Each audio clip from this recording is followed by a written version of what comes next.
Fox Sports. We are Baltimore. We are Detroit.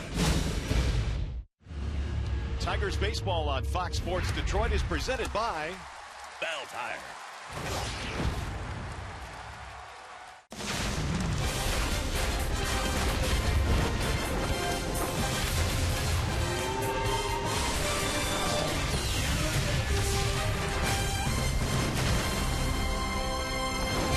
It is another gorgeous night in the Motor City and a perfect night for Tigers baseball as we welcome into Comerica Park in downtown Detroit. Tonight, it's Game 1 in this 4-game series, the Tigers and the Seattle Mariners.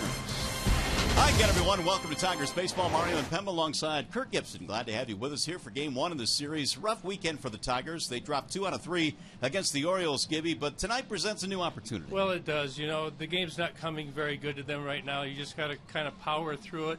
There's a lot of talk going on. A lot of things are being written. You got to ignore it. You're still in it.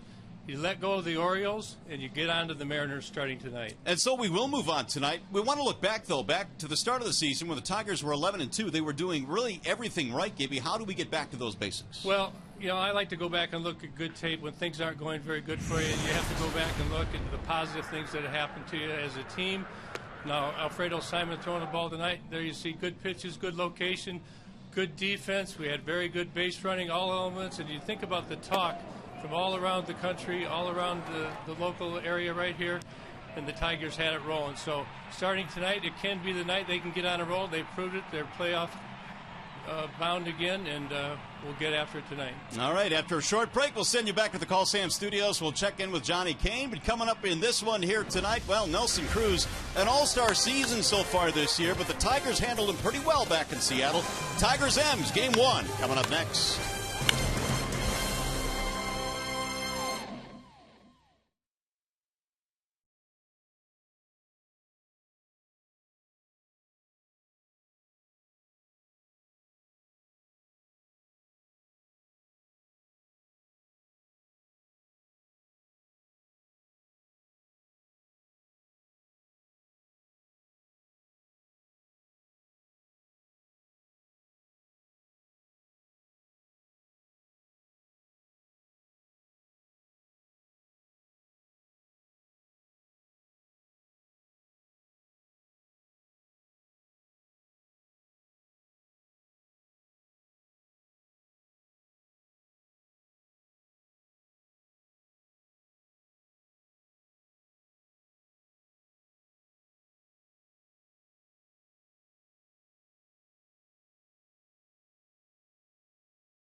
We get you ready for baseball tonight. Alfredo Simon will take the hill for the Tigers, and he is presented this evening by Family Heating, Cooling, and Electrical.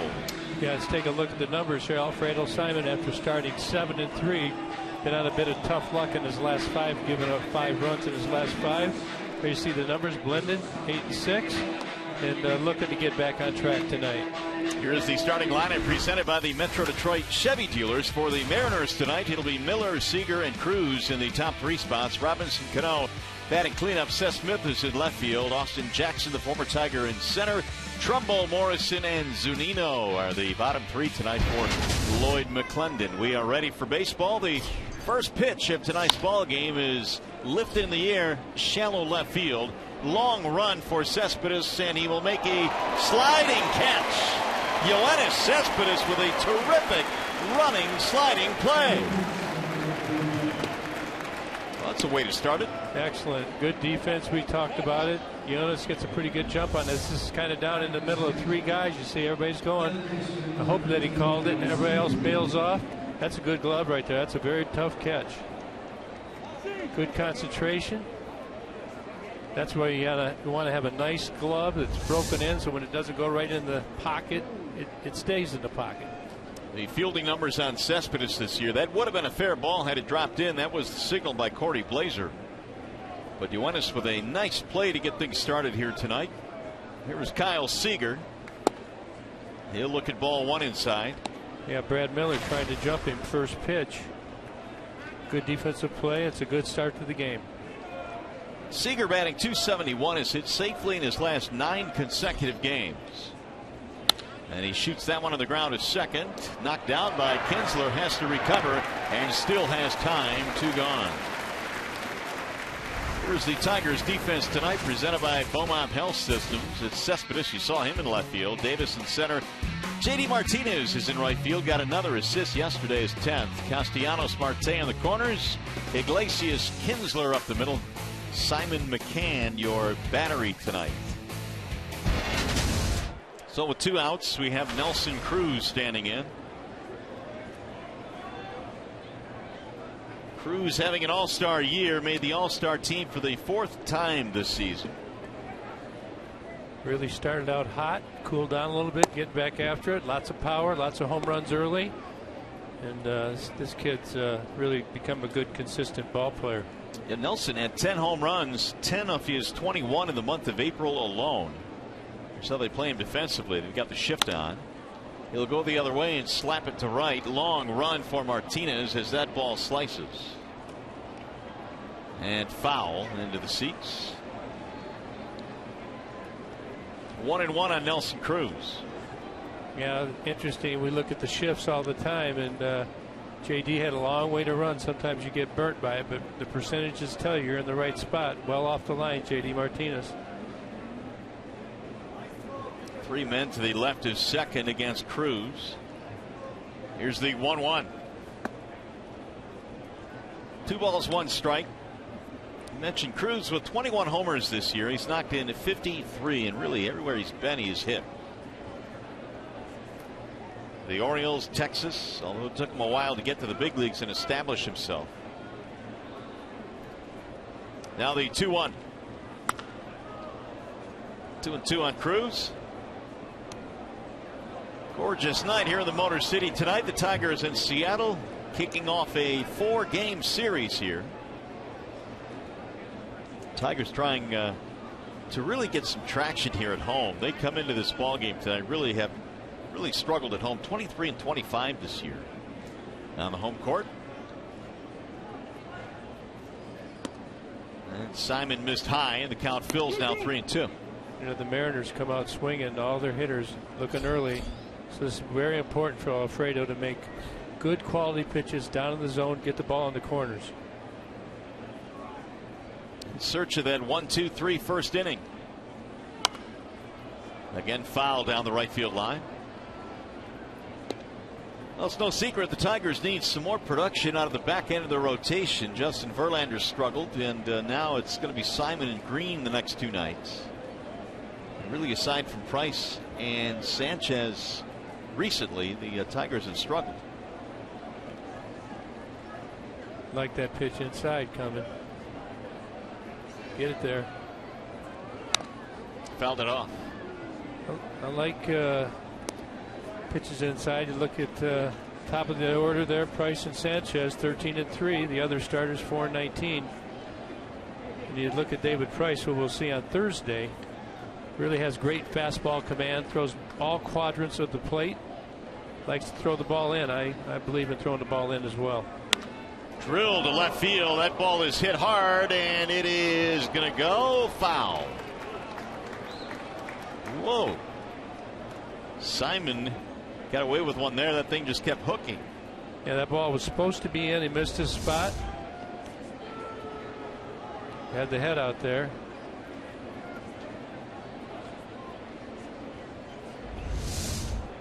Three and two, the count stays. Nelson Cruz, 2 out, nobody on. We're in the first. Simon coming in had allowed 47 hits in his last 22 2/3 innings.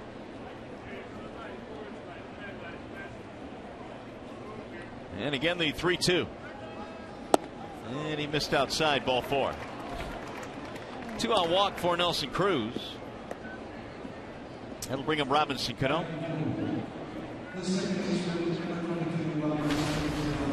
Well, Cano batting .252. He has heated up a little bit lately, Gibby, but I think overall, when you look at the numbers, still quite low for what he has done in his career. Yeah, this has not been a good season for Robinson Cano at all, although he has been hot lately, like you said.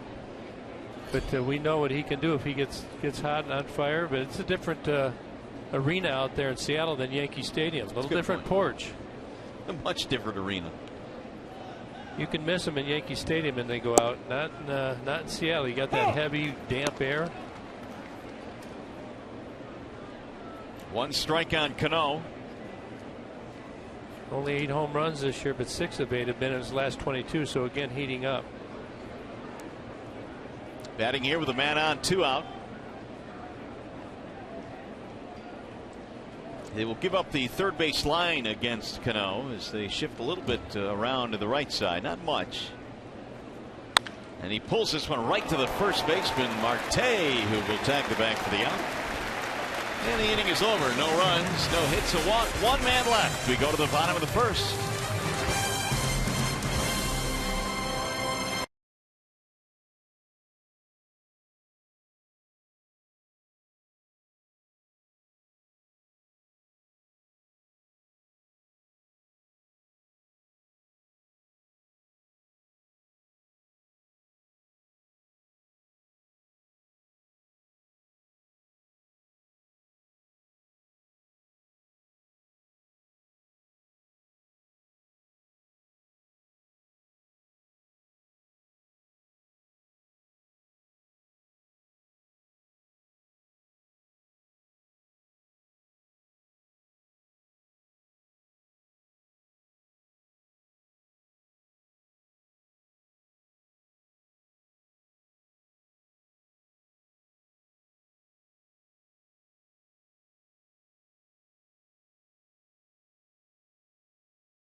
By the Southeast Michigan Ford dealers. A bit of a change at the top. RAJAI Davis leading off in center field, then KINSLER and CESPEDES.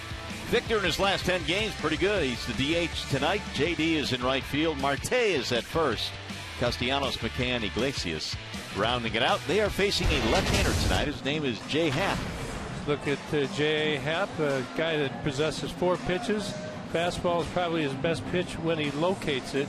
Then the curveball, change and slider. Career best ratio down there at the bottom, you see?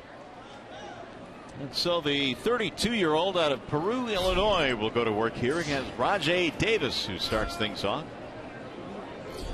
Left-hander on the mound tonight, so Brad Ausmus resting Anthony Gose, and RAJAI starts in center. .274 batting average. And Happ hits the inside corner, 0-2.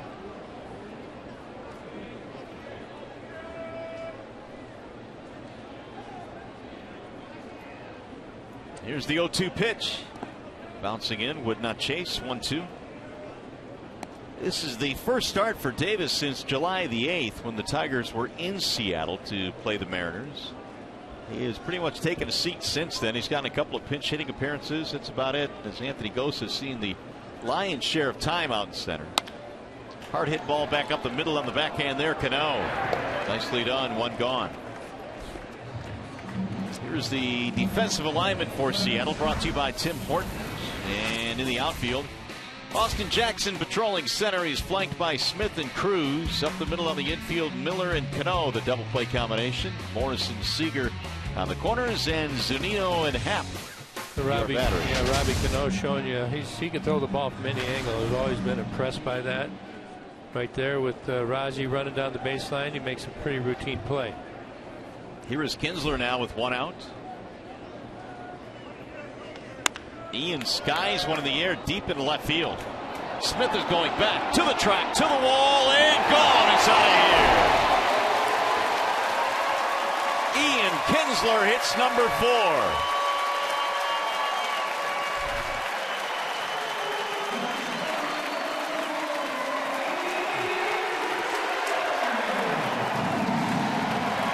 That's a good way to start it. Yeah, excellent. Ian KINSLER very aggressive. They look, they want to get it inside. I don't think they got it in there quite as far, although he did pull his hands in.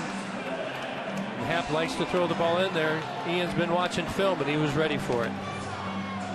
Got that up in the wind, and Tigers take a 1-0 lead. There was enough loft on it to get it over that left field wall, and for KINSLER as well, his 40th RBI of the year. Yeah, hit that properly. Good backspin on it. The ball carries out of the park. Swing and a miss by Cespedes. YOENIS hit .292. The home run numbers have been down this year for KINSLER. Had 17 last year. That is his 4th this season. Here's the 0-1.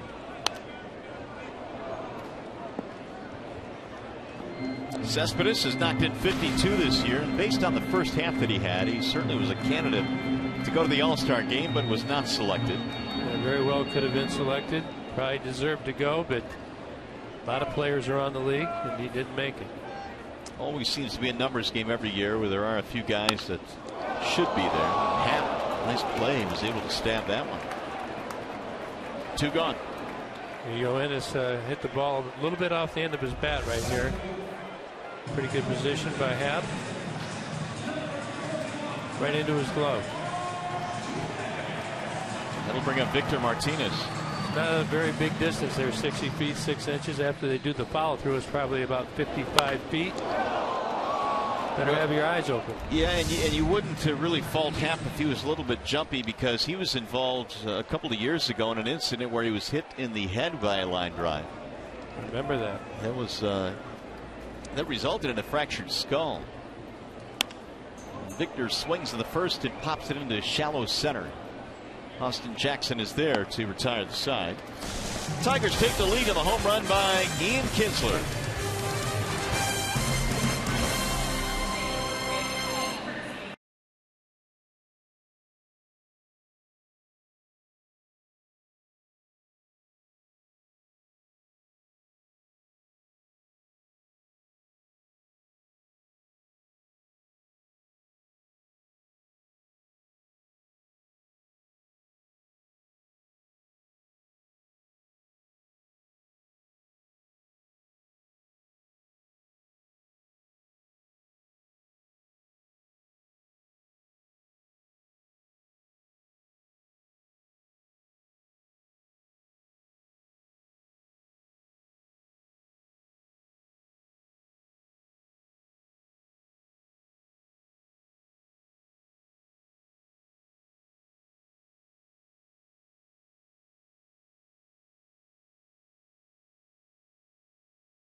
Fox Sports Detroit is brought to you by Comerica Bank. Raise your expectations of what a bank can be when it's time. Come to Comerica. Jeep, find your summer of adventure with great deals at the Jeep Summer Clearance Event. And by Hellman's Mayonnaise, bring out the best. Tigers out to a nice start on a nice night. The home run by Ian Kinsler makes it 1-0 Detroit. Big Pasta goes back to the mound, then he fires a strike to the leadoff man Seth Smith. Smith, Jackson, Trumbo in the Seattle second. Veteran hitter Seth Smith batting .261. Very patient. That'll run the count to 1-1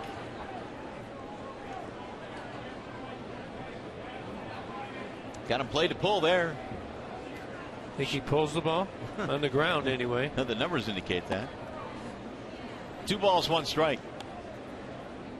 You know, we talk about these shifts, Gibby, and you bring up a good point, because when you hit the ball on the ground, it's not necessarily the way they're going to play you in the outfield. Because balls hit on the ground may go a certain way, balls hit in the air may go another way. Yeah, many times that is the case. However, with Seth Smith, they are playing him to pull in the outfield. A couple years ago, he had a lot of balls to left field, deep left field, so his swing has changed a little bit over the years. He is a very patient hitter. Sees a lot of pitches per plate appearance. Here's the 2-2. Drill to right center field. That one is going to find a gap. Davis goes over to try and cut it off. It's gone all the way to the wall. This might be a triple. Nope, Smith's going to hold up with a double. Leadoff two-base hit here in the second for Seth Smith. Yeah, he gets this ball out over the plate. That's where Seth Smith wants it. It's like something off speed. 87 miles per hour. Raji can't catch up, but Seth Smith does not run very good. Tigers hold him to a double. Good relay in there. The relays are so important in these times. Well, that is the 20th double of the year for Smith. Austin Jackson looks at ball one. Jackson back in the Motor City. Of course, he spent about 4.5 years here in Detroit before going over in the David Price 3-team deal last year.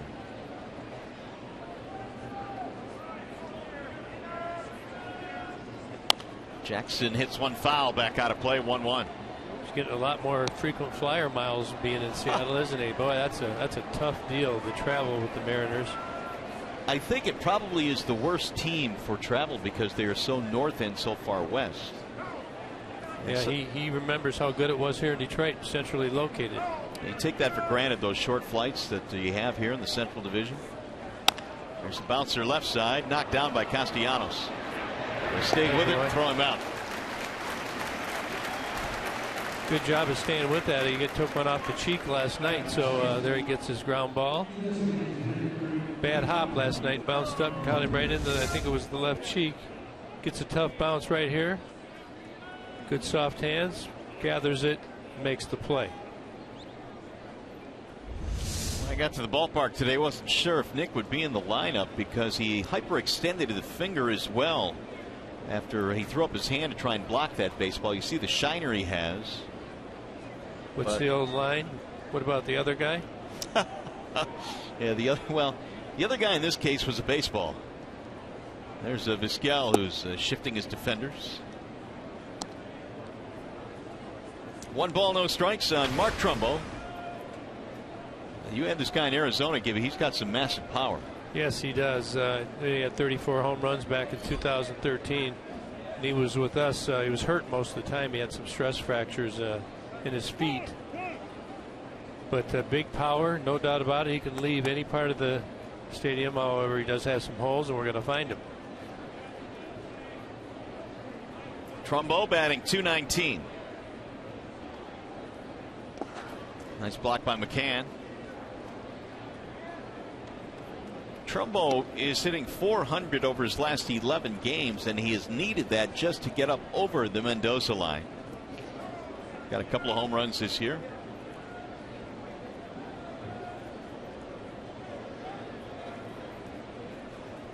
Leadoff double by Smith. He is still at second with 1 out.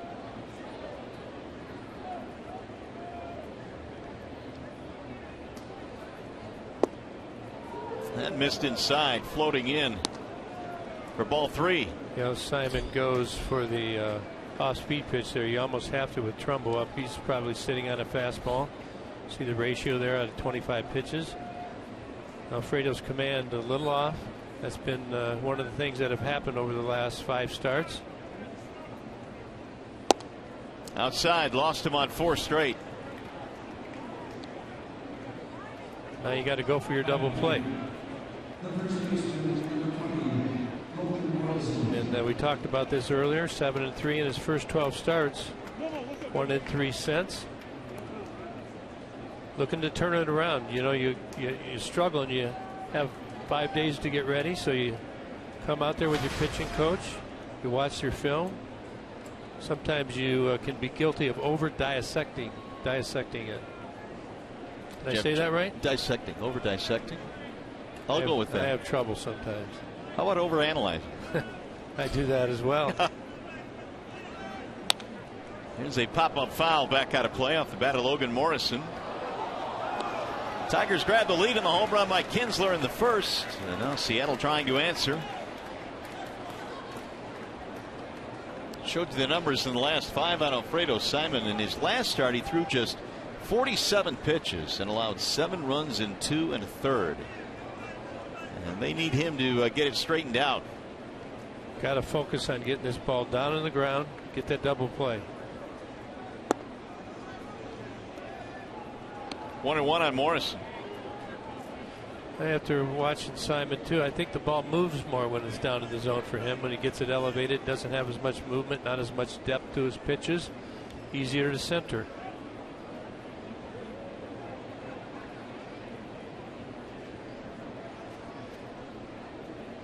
Here's the 1-1. It'll go to 2-1 now on Morrison.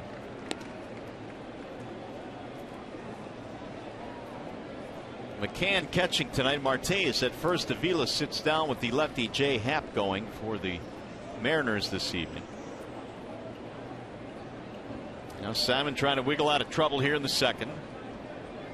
Morrison has power, 12 home runs.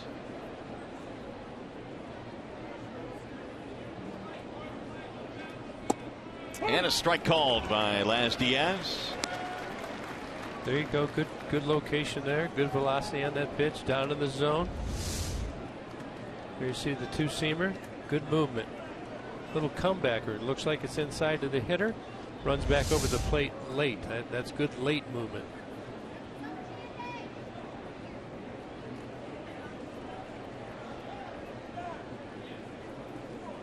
Now the 2-2. Ooh, 3 balls, 2 strikes. Well, Simon now has filled the count. Number 9 hitter Mike Zunino on deck. Yeah, the thing about these kinds of innings, you exert so much extra when you have guys on base. It takes a lot out of you as you progress through the game. A big batter in this inning because the on deck man Zunino strikes out quite a bit. Get the double play and have him lead off the next inning. Here's the 3-2. Pulled foul. Hey, by the way, make sure you stay tuned for Tigers Live following the game. We'll select our Fox Sports Detroit Tigers Player of the Game. It's presented by McDonald's Big Mac and 10-piece McNuggets. What one do you go for? The Mac or the Nuggets? Oh, Mac all the time. Too messy, can't drive with them. There's no calories in those either. Well, calories aside. 3 and 2. No, you're right. You can't drive with them. That's a good point. It depends. If we're sitting down, it's the Mac. I'll go with that.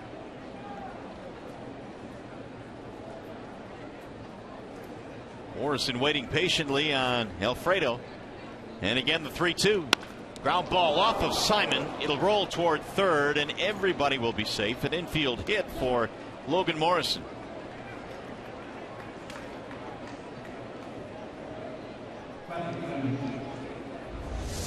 Well, you got the 3-2 count. He comes with the ball on the outside part of the plate.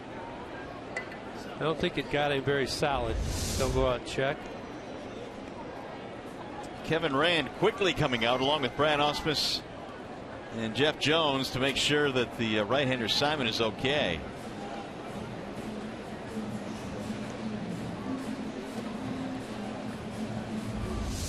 Take a look. A lot of pitchers like to try and be square when they're on their follow through, but Simon a little bit falls off to the first base side. Gets a little better look. Could have made a great play and got a double play out of that, but that's pretty tough go there. Says he's all right, it looks like. Yeah, I think you're right. I don't think it hit him flush. So I think he got a glove on it. Did he? Well, he's got a situation now with the bases loaded. Here is the number 9 hitter, Mike Zunino. A 158 batting average for Zunino, but 9 home runs this year. Well, we know what he's going for. He's not going for a little Judy single, is he? No, he's not. He's going for the downs. He's got Smith, he's got Trumbo and Morrison on the bases. This guy swings and misses a lot. A good pitcher.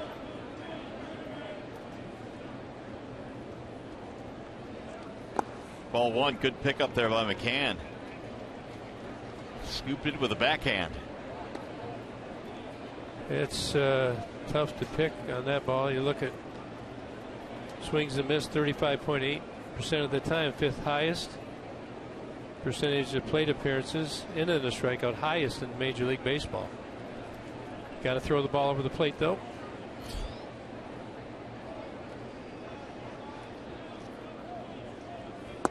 And he missed again, 2-0. Zunino is 1 for his last 21. And that is his average at 158. So he was probably taking a strike. Simon already over 20 pitches in this inning alone. He's at 22, which 22 about to come home. Zunino has a rip at it, 2-1. Afraid of only 13 pitches in the first inning, so again struggling this inning. Zunino looks like he likes to pull that ball on the outside part of the plate. He makes that good pitch on the outside part of the plate. Maybe we get that double play I was looking for. Well, I'm all for that. Smith led this inning off with a double. That's low and away now. It's 3-1 on Zunino. Waiting on deck is Miller. You can hear the crowd getting a little frustrated. These are frustrating times. It poses a tough decision for the manager early in games when you have a pitcher that's struggling. You don't want the game to get out of hand early. It's happened recently, but you got that bullpen down there that's well used. Here's the 3-1 swing and a miss. 3-2. Call that swing a break right there. Ball well out of the zone. Just seems like he's pulling the ball. Got to find a way to make the adjustment.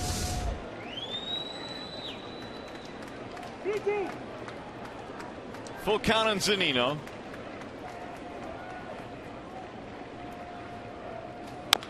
Ground ball left side. It is a foul ball. Oh. That would have been your double play. So close.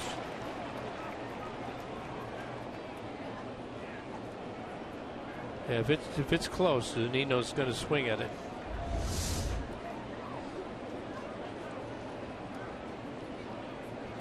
Tried to sell it, didn't work. Corey Blazer there. Wasn't buying, was he? No. Umpire.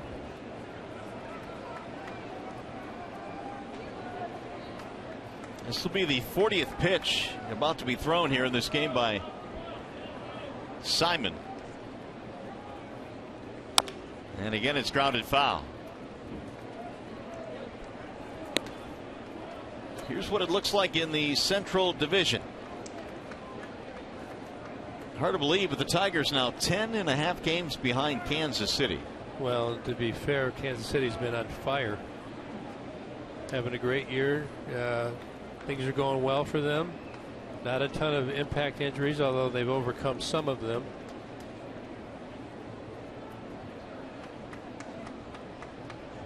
wild card is still within reach. High, towering fly ball to center field. Davis on the move, still going back, looks up, leaps. It is off the wall. 1 run scores. That's Smith. Here comes Trumbo around. He will score. And that's going to be a double off the center field wall for ZUNINO to make it 2-1 Seattle.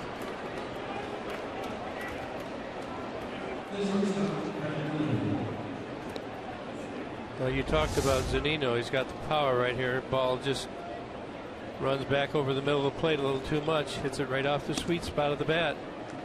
RAJAI can't run it down. That ball's tagged out there 420 feet. Right off the top of the wall. Mariners clear the bases. He very nearly hit it out to dead center field for a grand slam. It's 420 out there. And now Jeff Jones coming out. And he'll have a discussion here with Simon, who has thrown 41 pitches in this game and now has surrendered the lead. Yeah, you're going to try and give him a little break here. Again, we were talking about, do you go out there now? Do you save your trip? But after they clear the bases, you have no choice.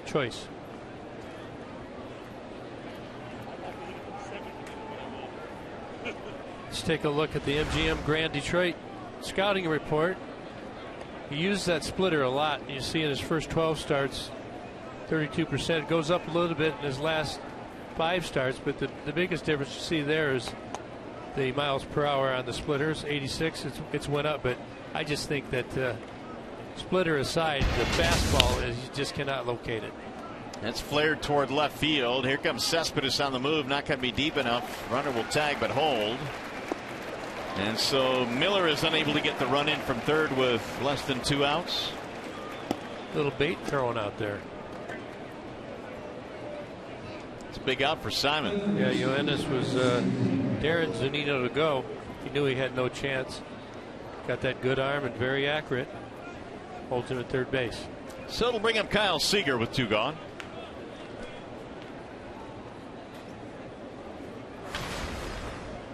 And for as difficult as this inning has been for Simon, an opportunity to get out of here with just a couple of runs scored. Seager bounced out his first time up.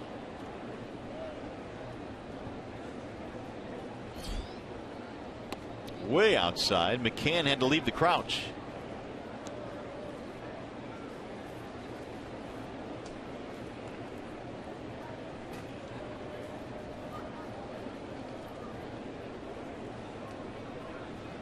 Seager 9-game hitting streak. They have identified him as a player they want around for a while. A 7-year deal in the offseason. And he'll take one in there for a strike 1-1. That's a big commitment. I know a lot of teams liked him. The Mariners obviously liked him more. People inquire about your young players like Kyle Seager. Well, the average last year was only 268, but he did hit 25 homers and nearly knocked in 100. Little tapper right back to the mound. Boy, Simon will get him himself and limit the damage. They will settle for 2 and lead 2, and we go to the bottom of the second.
second in the driver's seat is brought to you by Kia. You want to know how good of a season J.D. Martinez is having?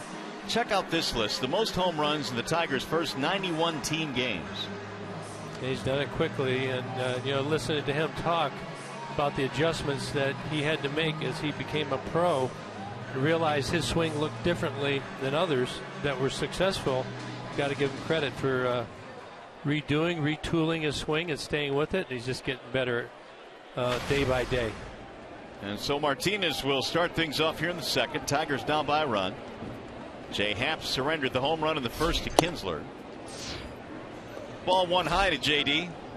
He'll be followed by Marte and then Castellanos. Happ ready with the 1-0. Martinez so far in the homestand 2 for 12 for the Tigers. Second right now in the American League in homers. He's going to get a lot of respect. He keeps doing this, and he's got that big power to right center field, which allows him to wait on the pitch, stay on the pitch a little longer, better recognition.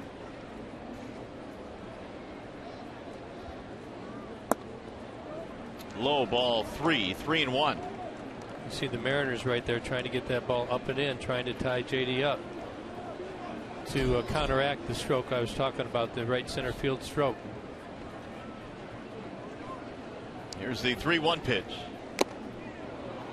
Into the glove for strike 2. Really is amazing where JD has come from in a short amount of time, having been released, retooling the swing, and it didn't take long. I think he listens a lot too. Very open. Wants to learn. Here's the full count pitch.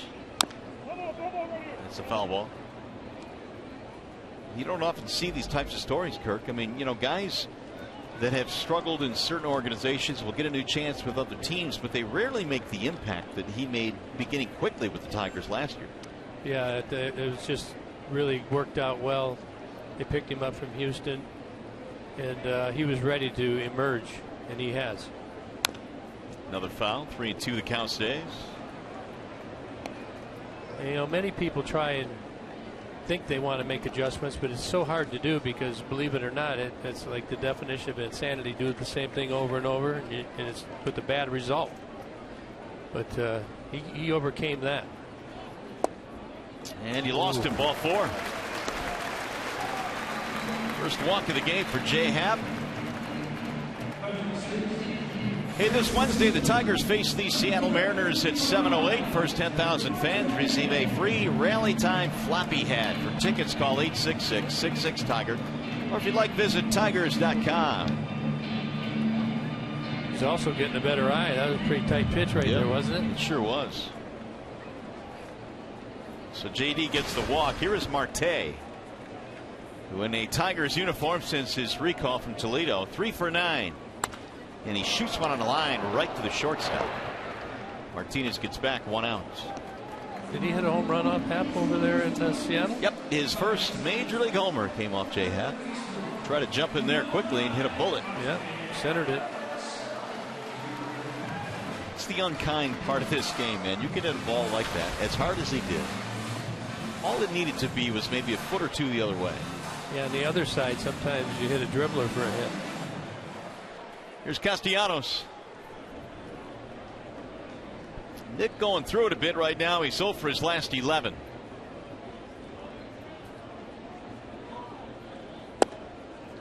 Ball 1 inside. Look at Happ. He's trying to establish the ball on the inside part of the plate. He's not getting the call. It's where your catcher comes in for you.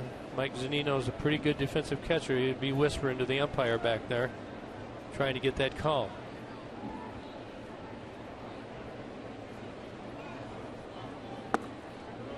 Ball 2. The umpire back there, Las Diaz, he's a very personable guy. He likes to chat a little bit. Like I said, if you're a good chatter yourself, you can work him a little bit, get some favoritism. The hidden part of talents that catchers can possess and how that can affect a game. There's Lloyd McClendon, the former Tigers hitting coach. He was good at it. Now the 2-0.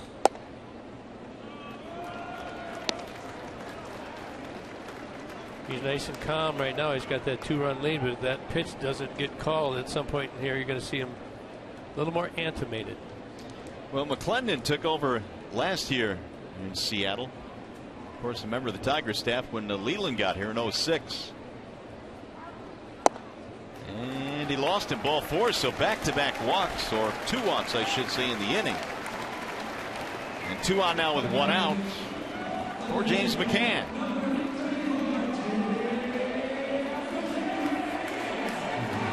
McCann is catching tonight. He steps in with a .275 batting average. And if you're James, you want to be aggressive, even though he's walked 2 guys in this inning. This is where your discipline comes in. You're looking for a ball center cut, elevated in the zone. Obviously not too high, because you know that Happ wants to get that strike on this hitter.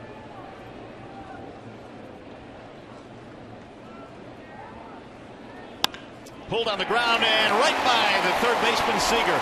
Down the left field line. That'll score 1. Martinez in. They're going to try and score 2. Here comes Castellanos to the plate. The throw not in time. 2-run double, James McCann. Well, I like that.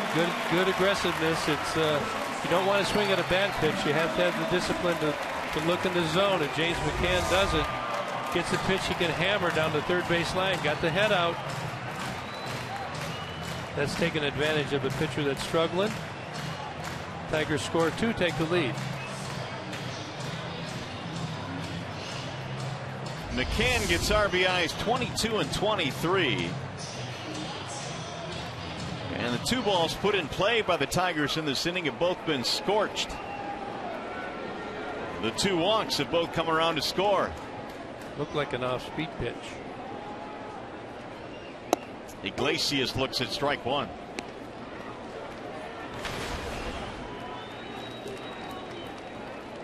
Jose batting .321.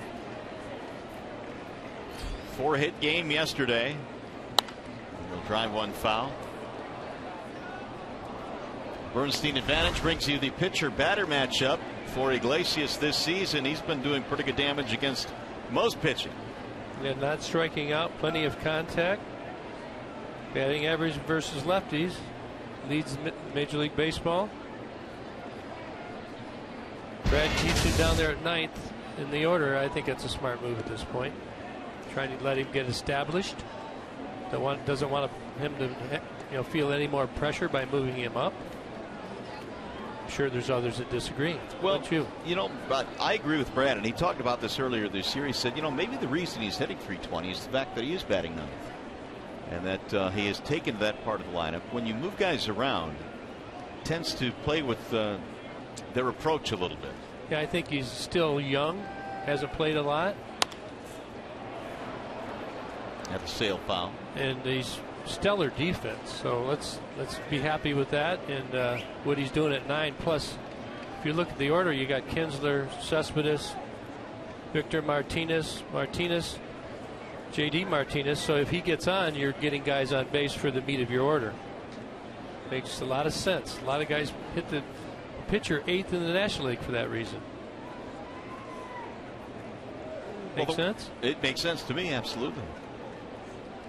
So he's getting it 2 ways, not rushing the kid, and he's getting good production. Happ ready with a 1-2. ZUNINO able to block it. Now the way they're playing Iglesias here, they're giving him the right side of the infield, but we've seen so many times where Iglesias will just shoot that ball to right field. Yeah, but overall, their numbers that they look at and how they analyze it, they believe differently. Plus, somebody's got to cover the bag at second base, and they've chosen to have Cano do that. All right, you watch. He's going to shoot one to the right side. I hope you're right. Instead to center field on a line. Jackson coming on, and he'll make the catch, and they'll get the double play. So McCann has doubled up. That'll end the inning, but the Tigers reclaim the lead on the McCann double. Tigers baseball presented tonight by Bell Tire.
Simon, the good and the bad. These pitches are pretty much center cut, middle of the plate, and these are over several games leading up to tonight's game. And early in the season, on the outside corner, down in the zone, getting the swings, avoiding hard contact. And that's what he's going to try and do tonight. Right now, find that good location that he had early in the season. And try to get that pitch count back in order right now. He's had 45 after 2 innings. And he'll face CRUZ, Cano, and Smith. 3-4-5 for Lloyd McClendon. 3-2. Tigers have reclaimed the lead. And the first one is in for a strike on Nelson Cruz. Base on balls at his first at bat. Cruz batting .305. That one floats inside. 1 ball, 1 strike.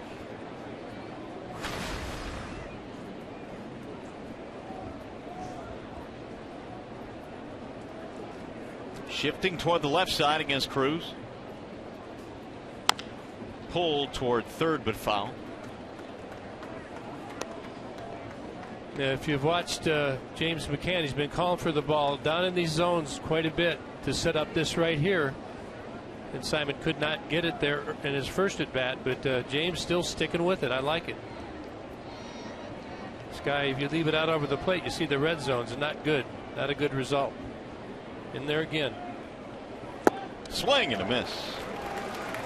Cruz out of there. First strikeout for Alfredo. You see James McCann tucking right in there in the inside corner. Wants the ball down. Like I said earlier in the telecast here, I think he gets more movement on the ball when it's down in the zone. More depth to that pitch. There's a great example of it right there. Now Robinson Cano.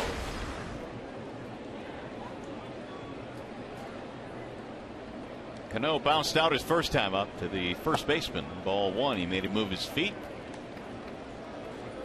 They're going back to Cruz right there. They throw several pitches on the inside part of the plate. Now maybe next at bat it opens up that corner down and away.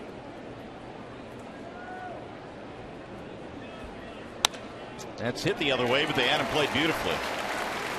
Right to Castellanos. 2 gone. Time for a game break now. Here is Trevor Thompson.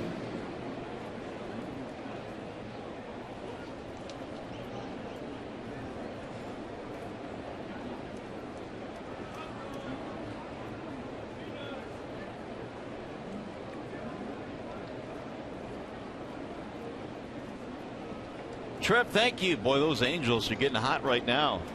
Yes, they are, right to the top of the standings, overtaking the Houston Astros, who were very hot in first place earlier. Here's Seth Smith. High fly ball to left.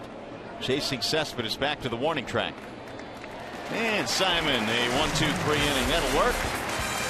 We'll go to the bottom of the third.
means former Tiger Austin Jackson is back in town. Lots of hugs and handshakes for Ajax before batting practice today.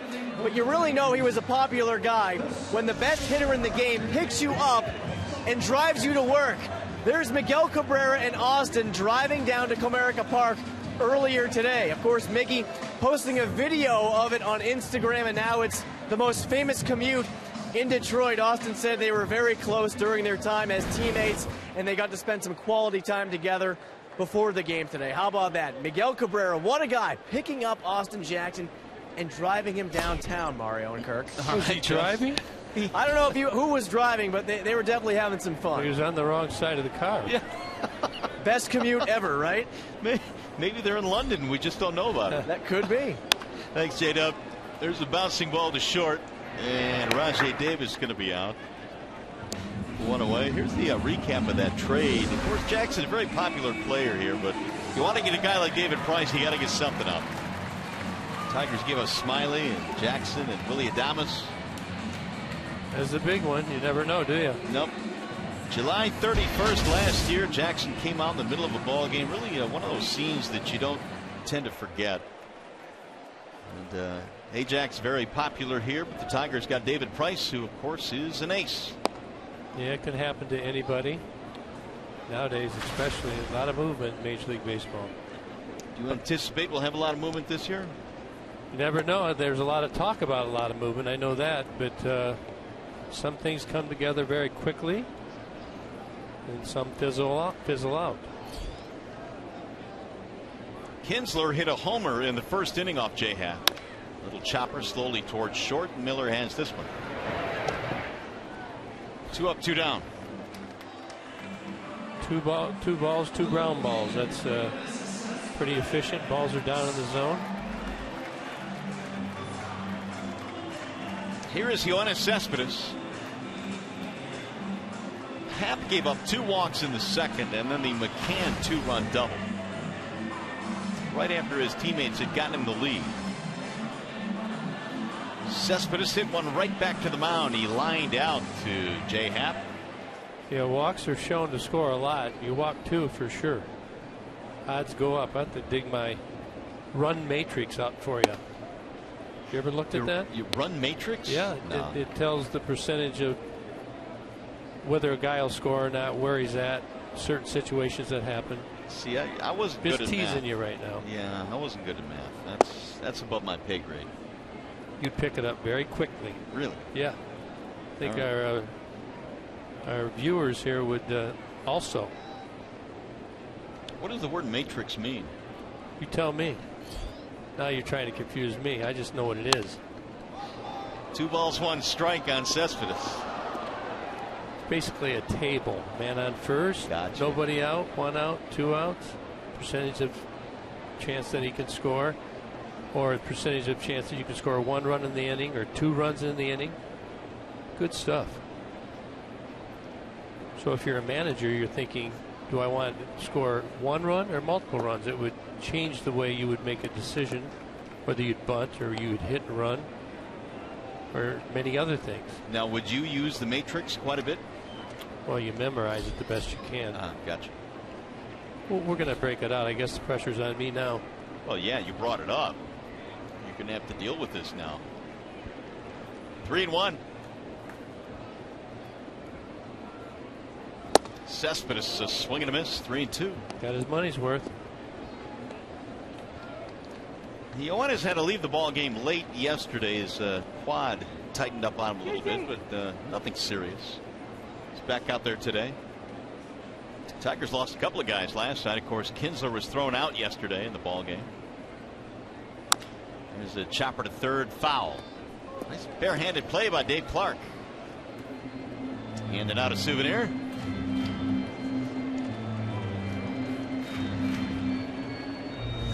Tell you what, it's dangerous down there. Oh, he went 2 hands too. Yeah. Got to go 1 hand. The 3-2. High fly ball, right field, pretty deep. CRUZ has room, and that is that. A 1-2-3 inning for J-Happ. We go to the 4th.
Tag Detroit Data Strong fan, and you just might see yourself in an upcoming broadcast. Brought to you by T-Mobile.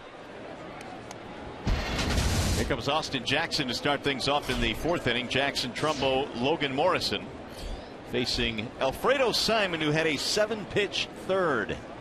So he got himself back in order. That was good. There's a strike called on Jackson. Austin, a guy you want to keep off the bases. Certainly being a leadoff hitter of the inning. Likes to steal a little bit. Jackson in the month of June raised his average a bit. He hit over 300 that month. He'll pull this one to short. Iglesias off the line, but nice tag and nice play there by Marte to lead the bag.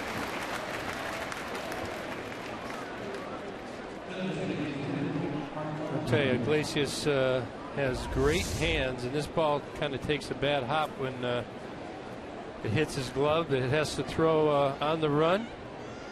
Jeffrey Marte getting a little lesson how to make a tag. This is only his 2nd major league game. A lot of injuries happened down there first base on those two, but did well by the young kid. Yeah, Marte played mostly third base in the minor leagues, being asked to play the opposite corner here in the big leagues in the absence of Mr. Cabrera. Yeah, 2 games in the major leagues, 10 in the minor leagues. Not a lot of experience, but was out here early this morning with Omar. Should say the afternoon.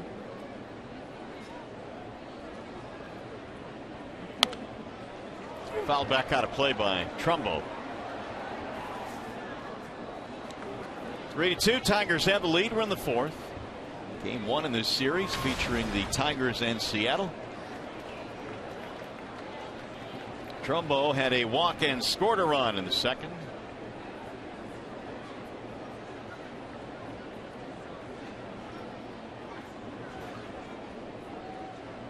Here's the 0-2.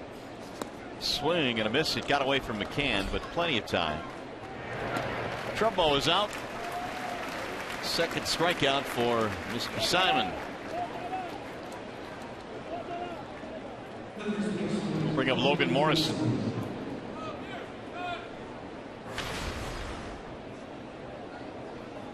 Mariners over the last few years have played well in this ballpark. They are 11-6 over their last 17 games here. And that dates back to 2011. Morrison had an infield single. That was in the 2nd. Did not score.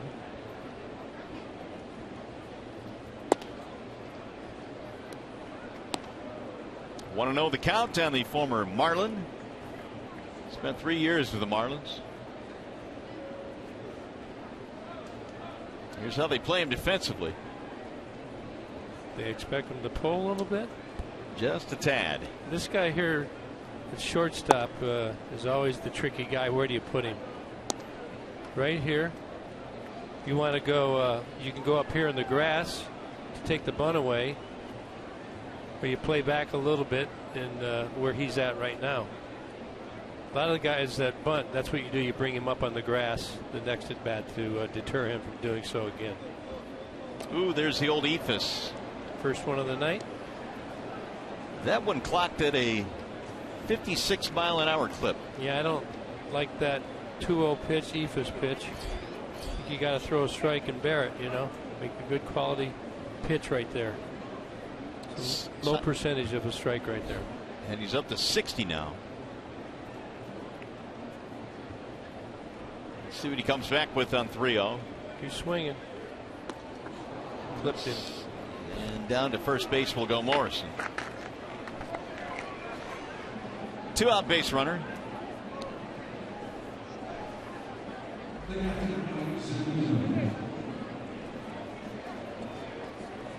That'll bring up Mike ZUNINO.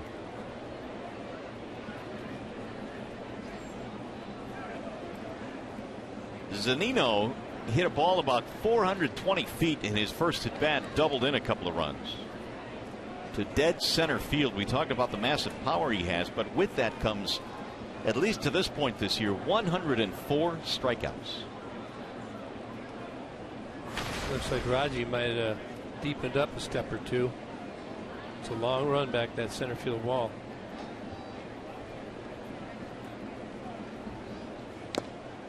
You think, Kirk, it's tougher for more outfielders to go back on a ball or come in on a ball? I think going back, and right now you got the guy in first with 2 outs. You certainly don't want the guy to score, so I would play a little deeper if I was in the outfield right now. Want to try and cut that ball off and keep that runner on first from scoring.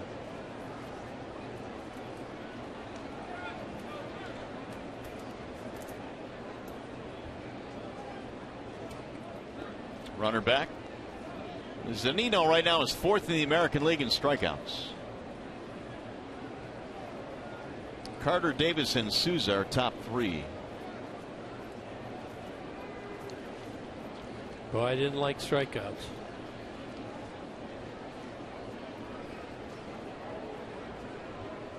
Here's the 0-1. McCann again down to block it. Very good stop right there. Good job of getting his body out in front of that ball.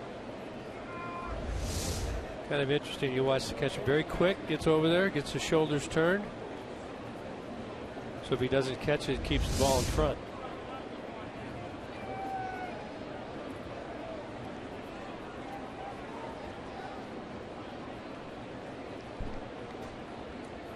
Swing and a miss. 1-2 on ZUNINO.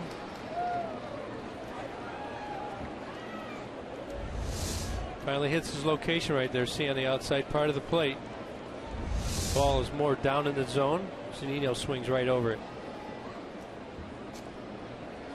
ZUNINO has played in 84 games this year, along with Yadier Molina, the most in the major leagues. Behind the plate, that is. And they'll chase Morrison back again. Yeah, he'll try and sneak attack you. Morrison will.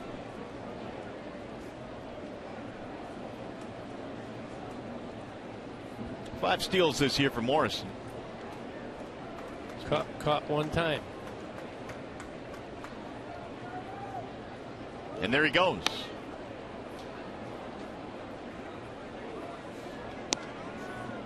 Good call. You were ready for him. Well, Fredo Simon, they've scouted him. He averages around 1.5 seconds to home plate, which is very stealable time. Although he has the ability to be 1.35 right there, which he was that pitch. Just the detail that you have to take care of when you get in these situations. And when you're ahead in the count, more likely to do so.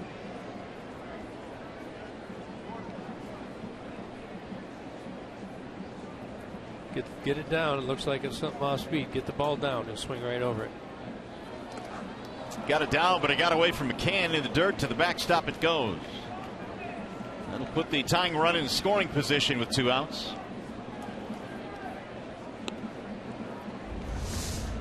Yeah, that's tough right there. You see going back over there to that ball. He doesn't get the glove down, cover the 5-hole. Morrison easily on the second. Wild pitch.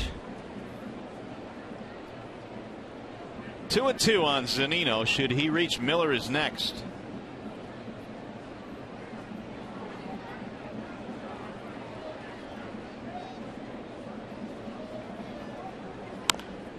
Pulled foul. Mariners came into this game with a minus 49 run differential. In other words, they've been outscored this year by 49 runs total. That is the second worst run differential in the American League. Yeah, and they have not been very good with runners in scoring position. Pitching's been pretty good for the Mariners. The hitting is not. As a matter of fact, 206 with men in scoring position as a club, which I guess puts a lot of pressure on your pitching staff. And another block by McCann, who's been very active here in the 4th. Now, since the second inning when the Mariners scored 2, Alfredo Simon was struggling like he is now. In the 3rd, though, he seemed to find a little bit of a groove. You've got to remember how he fixed it on this pitch.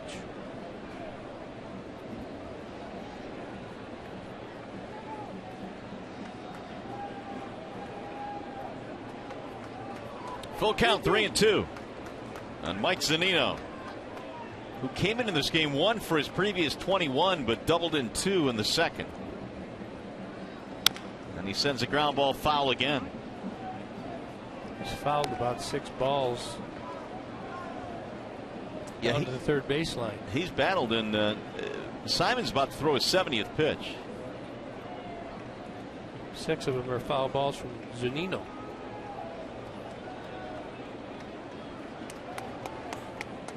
Lance Diaz clapping his hands, the home plate umpire trying to speed up the pace here a little bit. Maybe a little elevation here with the fastball. In the dirt again. He lost him, ball 4. Back-to-back walks with 2 outs against the 8 and 9 hitters.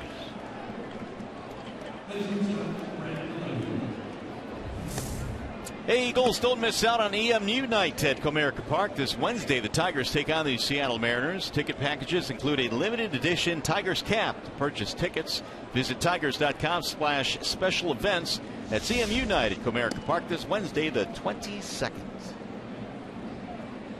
Well, 2 out now with 2 outs. Top of the order coming up, Brad Miller.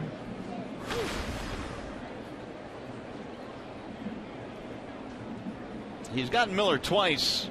Both times to left field. One time, though, it started the game, and Simon needed a nice sliding catch by Cespedes to get him.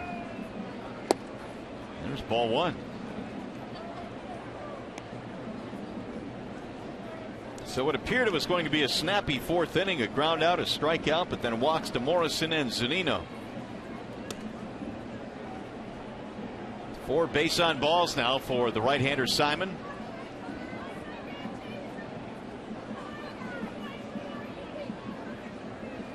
Bouncing ball left side. Iglesias down to a knee. Fires to second for the force. That's a nice play. No runs, 2 walks, 2 left. Here comes the bottom of the 4th.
What can I do to get back to your heart? I'd swim the Mississippi River if you would give me another start, girl.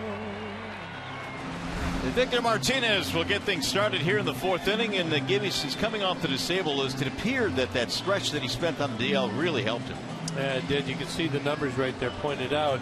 I like that little piece we built right there. Just kind of loosened you up. I saw you moving over there. No, you didn't. Yeah. No, you thought you saw me. And they were moving in the truck as well, and in the living room. So, and wherever else you might be. But you know, I like to look at things like that because you press so hard when you're not playing well and things aren't going your way. So, good job, guys, in the truck.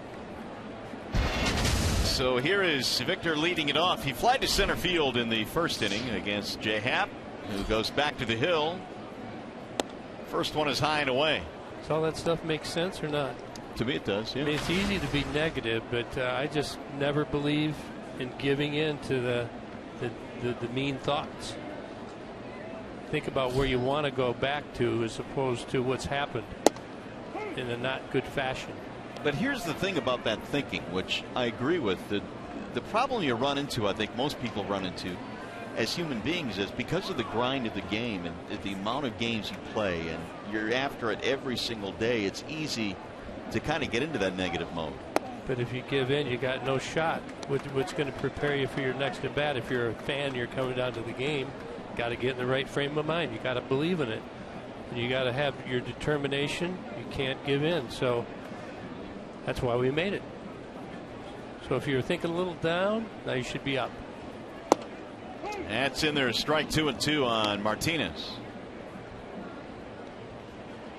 I mean, when we used to do scouting reports, initially we'd show pitcher opponent scouting reports of how nasty they were. Then we ended up saying that we thought that one doesn't make sense, so we showed them getting raked. It's a good idea. It makes sense. So the guy's human. I mean, you can make a pitcher look really good, and you can also make him look very bad. So we made him look very bad and try to get the frame of mind a little more optimistic. That this guy can be had tonight. Absolutely. He can hang him with the best of them. Now, Randy Johnson was pitching. What would you do? Punt. Here's the 2-2. Foul back. It'd probably be hard to find Randy Johnson getting raked all that often. It didn't happen very often, but you know, the same way it goes. You have to be up for a confrontation against the good pitcher like Hall of Famer Randy Johnson. Take it personal. Be one of the few people that puts it on him. And Happ again with the 2-2. Pulled. Foul. Vmart looking pretty comfortable from that right side right now. Good aggressive swings.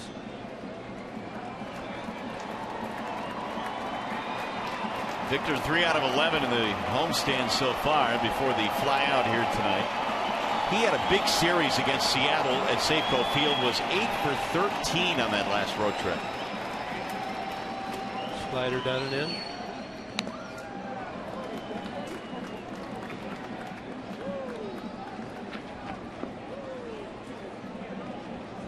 Look at the numbers right there. Much better right-handed. Although he got a little more pop lefty, huh? 5 home runs. Price has seen a lot more right-handed pitchers as well. But Victor does seem to have a little bit more oomph from the left side of the plate. Again, the 2-2. This one is popped up. First base side and playable for Morrison. Victor is 0 for 2 tonight, 1 gone. We'll bring up JD Martinez. JD had one of the 2 walks that the Tigers picked up in the second. Both of them came around to score. Looks like Happ's trying to crowd these right-handed hitters. He crowded JD last time. Did end up walking him though on a 3-2 count. Oh, look at Laz Diaz. Sorry we didn't turn the speaker off. Laz is a little bit upset. Yeah. There's a line drive, base hit left field. Start playing that music again. 1-out single. Diaz still looking up at the press box area. Marte will stand in. Maybe he didn't like that type of music. CJ Happ at 50 pitches now, 32 of them strikes. Pretty good ratio. Marte hit the ball really hard his first time up, but right at the shortstop Miller.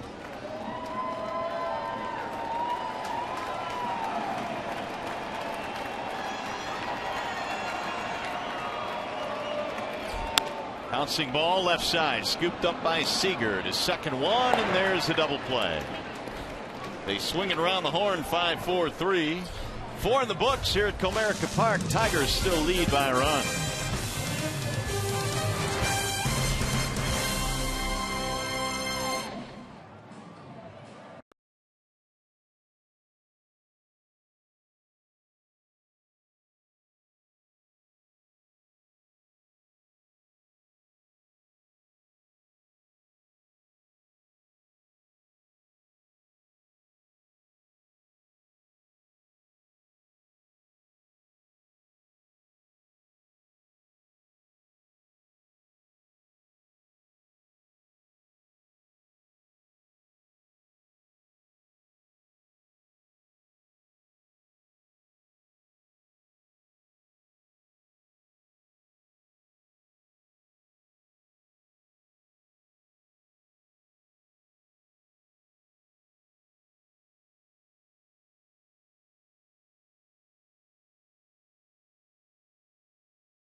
Magazine law firm, official legal services sponsor of Fox Sports Detroit. Bell Tire, get the lowest tire price, period. Bell Tire. Myers, save big with M-Perks from Myers. Sign up at mperks.com. And by Chevrolet, find new roads. What a night here at the ballpark tonight. I mean, it is gorgeous. And the Tigers opening up a 4-game series against Seattle. They have the lead right now.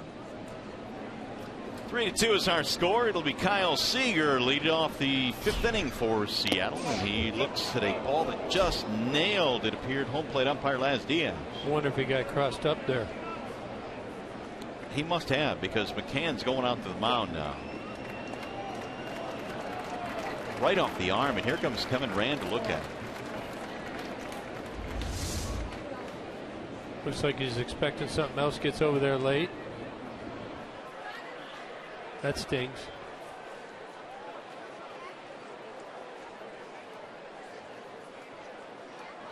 See, he's set up away there. That ball just comes in.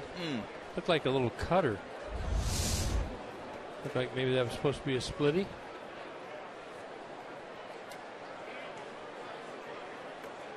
That's when it's not fun to be an umpire, huh? Well, it's amazing that sometimes a ball can find its way through a catcher and then eventually to the umpire. I tell you, that's a tough job, these guys, and they get beat up all year long. And what we used to always look for is, he going to flinch this pitch? And then you can't hardly complain, because you think you'd flinch? Oh my God, I'd be on the ground right now. Nothing. Be shaking your feet.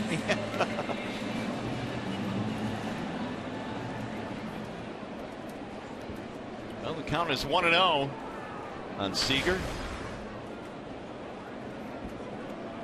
Seager is 0 for 2, couple of grounders. Batting .269. .333 coming in the month of July. Pretty good. The 1-0 in there. 1-1.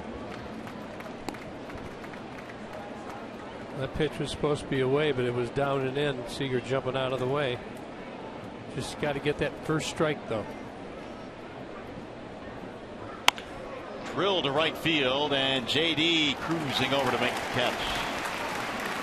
Hard hit ball, one gone.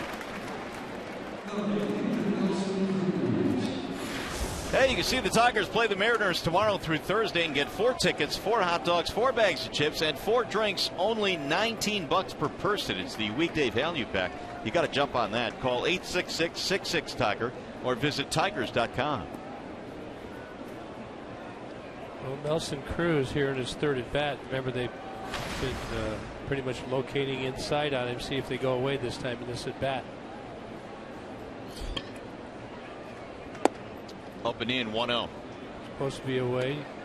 Having a hard time with that release point.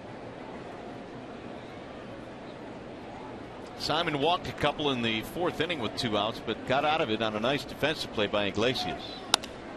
High fly ball right field off the end of the bat. And there are 2 gone. So Cruz is 0 for 2. He'll bring up Cano. That's good execution right there. He finally got the ball down the way. Cruz probably, as a hitter, you kind of tend to start looking for the ball more inside, and then you swing at the ball on the outside part of the plate, hit it off the end. 2 away. Here is Cano.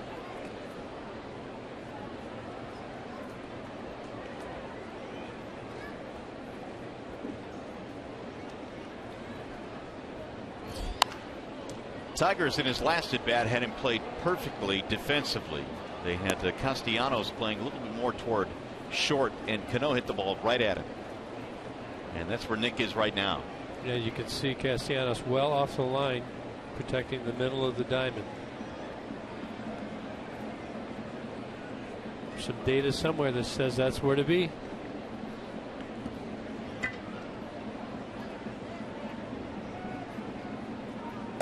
Way outside, 1-1. All right, so when you played in the 80s and 90s, obviously you had certain guys you would shift on, but there was nothing like this. No, I can't remember shifting in the 80s. Do you remember shifting at all for anyone? Not in the 80s. Maybe to shade, pull, you call it a pull, but not shift. 1-2. Good splitty right there. Good downward action is what we're talking about. There you see the grip, the release, gets it out front, then you get that tumbling action. Ball goes down and away. If you're Brad Ausmus, you want to watch. If he starts elevating that pitch, that makes you think about maybe getting him out of there.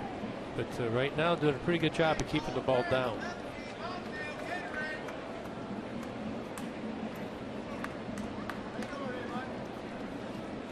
Here you see 34% of the time. That's well more than anybody else. Throw it any time. Drill to left field. Ball is hit well. Cespedes going back. He's going to turn on this one. Goodbye. It's out of here. A home run.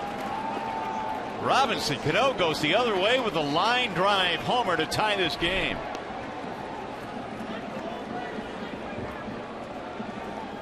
Well, he smoked that thing. That's his ninth. Yeah, I think that's a split finger fastball. Didn't do very much. Threw 3 in a row. That's very dangerous. Cano had him gauged well. You see him stay back. Not much movement on it. The ball stayed up. And Cano smoked it to left field bullpen. Number 9 for Cano, his 35th RBI, 3-3 game. Here is Seth Smith. Got to get this hitter, cut this inning off right here.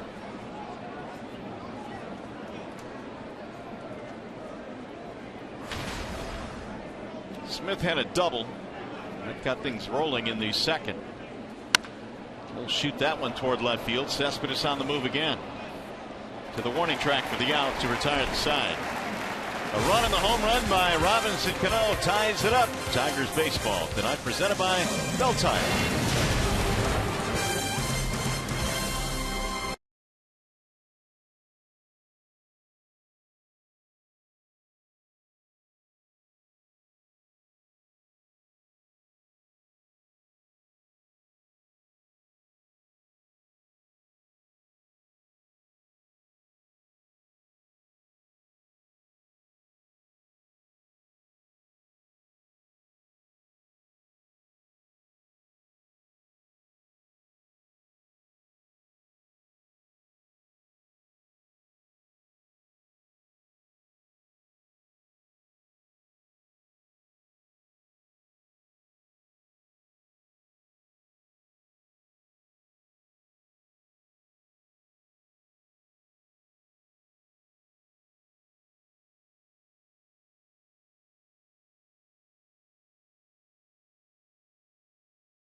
Last night gets a bad hop, takes it off the left cheekbone. Did leave the game yesterday. You don't get many bad hops on Major League Diamonds. But back in the lineup today has walked, scored a run for the Tigers. Put the old light in your eye. They could do that any day. That doesn't feel good. Well, none of that felt good yesterday for Castellanos. He pretty much summed it up at the end of the ball game and said, "This was not one of my favorite days." But he is back in there tonight. And Nick will begin things here in the 5th inning. Castellanos, McCann, Iglesias facing Jay Happ in a 3-3 game. First one is high, 1-0. Nick had a walk and a run scored. Coming in on the double by McCann in the second. Tigers have not scored since getting 2 in the second. Yeah, when you get hit in an area like that, a lot of bones can be broken, and with the medical the way it is now, they can test very quickly, rule the bad stuff out. Of course, they all undergo concussion tests. Make sure that has not occurred. Everything checked out in the lineup tonight. Here's the 2-0 pitch, and it's inside. 3-0. He's about to walk him again. Yeah, Happ, he likes that inside part of the plate, still trying to get Laz Diaz to give him the pitch. He's not going to do it. That's a 2-0 pitch. The theory is you pitch a guy inside, he gets a little anxious, a little bigger in the swing, and you jam him. There's the strike. You see guys when they bring the infield in, the guy at third base will throw the ball inside as well. Same thing, a lot of ground balls, a lot of pitches in there.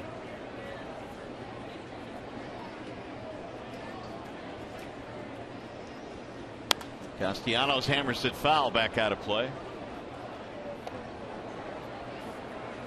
Well, Nick had a really good first full season last year in the major leagues. There was the expectation, especially coming to spring camp, he'd gotten a lot bigger, a lot stronger, that this year he would really take off, but it's been kind of a slow go for him all year. Well, he's 23 years old. He's got a lot to learn.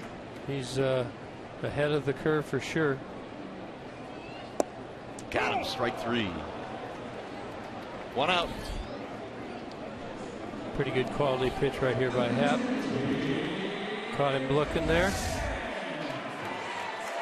Looks like a little two-seam grip. Right down in the outside corner. Looking for the ball inside, and he takes it. Here's McCann.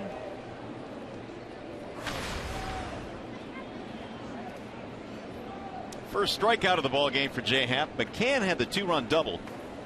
That was in the second inning, and he'll drive this one to center field. And McCann 2 for 2. Jay Happ is not fooling him. Well, he's not waiting around either. 2 at bats, 2 pitches, 2 hits, double and a single. That'll bring up Iglesias. Hit one hard to center field in his first at bat. He ended up flying out into a double play. McCann was on the move and didn't get back. You get a favorable count here, maybe a hit and run. Put somebody in motion. Very good bat control, good guy to do it with. So he's got the hole right here to shoot it there.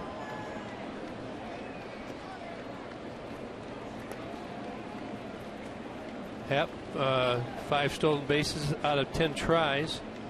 So he's going to throw over there enough.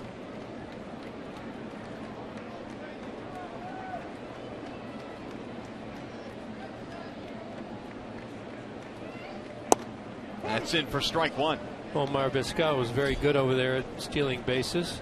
Set the pitchers up very well. Now as a coach, he has the challenge of passing that wisdom to his players.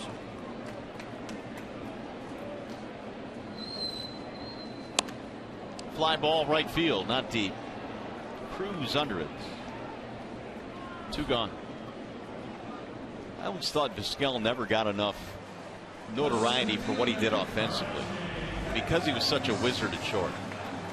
Well, I mean, he was an impact player. He did it at appropriate times, but he was very scrappy, put a lot of pressure on you in his whole game. And he turned out to be, you know, he played for so long, just a great player. Well, he had over 2,800 hits in the big leagues. He's done great work with the Tiger defense. And now RAJAI Davis will step in. A couple of ground balls for Davis, 0 for 2. Swing and a miss.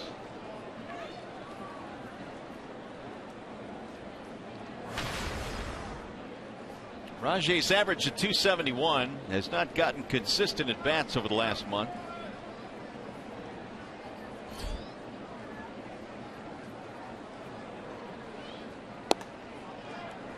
A lot of Davis's appearances recently have been in a pinch hitting role. He has the most pinch hit at bats by a Tiger this year, 16 of them. That's a very tough job coming off the bench, but RAJAI's been around a while. He knows how to stay ready, keep ready.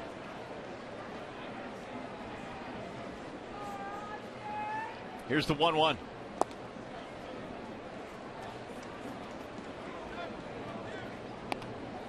Happ's been pretty quick to the plate. 2 out of the 3 pitches. If you're going to go over at first base, you got to guess and go first move.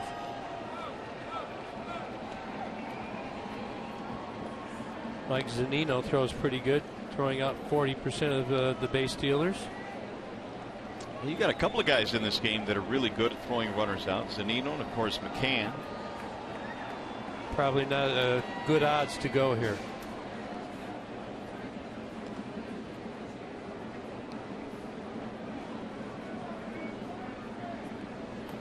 Tampa obviously pitches at a pitcher's ballpark in Seattle. Now this is considered a pitcher's ballpark too here in Detroit, but for Happ, his ERA is nearly 3 runs higher on the road this year than it is at home. Good rip there by RAJAI. 2-2 the count.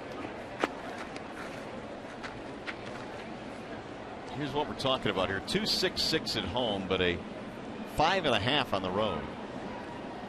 Well, he likes it there in that moist air in Seattle, but it's kind of no rhyme or reason to many reverse splits. You know, it's doesn't make sense sometimes. Meanwhile, Davis caught looking, and Jay Happ strikes out a pair here in the 5th. No runs, 1 hit, 1 left. To the 6th we go.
Game summary, 3-3 game. Ian Kinsler leads it off with a home run in the 1st inning. James McCann plates 2 in the 2nd.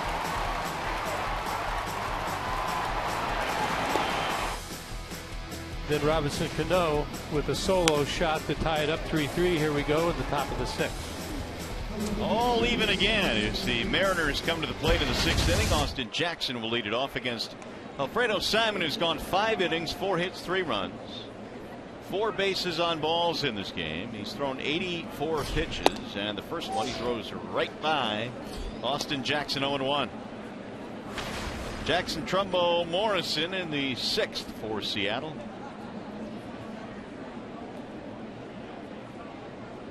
I would think there'd be a pretty short leash on Alfredo Simon as we progress into this game, starting this inning at 85 pitches.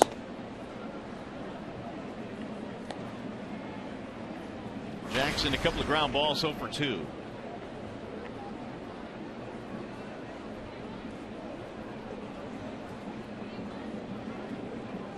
Now Simon with the 1-1.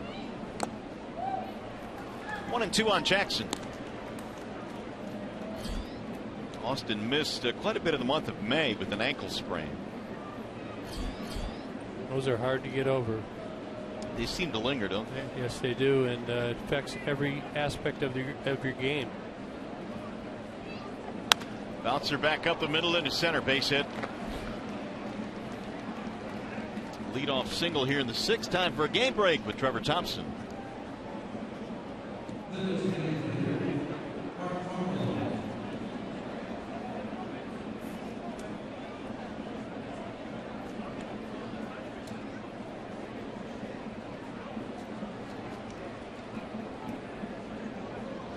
All right, Trev, thanks. Go Pirates. They're off to a nice start. The Royals came in 6 up on Minnesota, 10.5 up on the Tigers. Now with the leadoff man on, here is Mark Trumbo.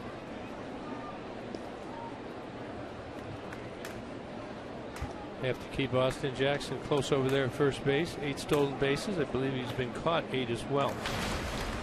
He has. So it's a 50-50 proposition, or has been, for Jackson this year. But with Alfredo Simon, if he drops a 1-5 on him, pretty good time to go on. And it's interesting because when you got a guy like McCann behind the plate, he can make up for a little bit of that, but Simon has to do his best to keep him close. I think the most important element is that the pitcher has to hold the ball, hold the runner. That seems to be the most effective.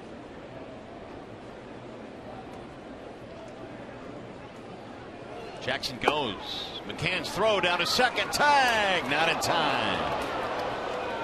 Stolen base. The throw right on target by McCann. Yeah, pretty good jump right there. Throw right on the knee.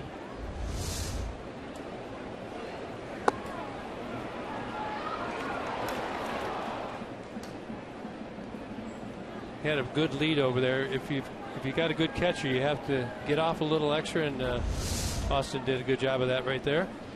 Tigers thought about challenging that. Brad said, hold on a minute, but they took a look at it and said, let's continue. I thought he was in there. Yeah, I agree. It'll put the go-ahead run at second for Trumbo, the 1-0. Had him out in front, 1 ball, 1 strike. You see 63% of the time, 10 for 16. Has not picked anybody off. That's opposing runners.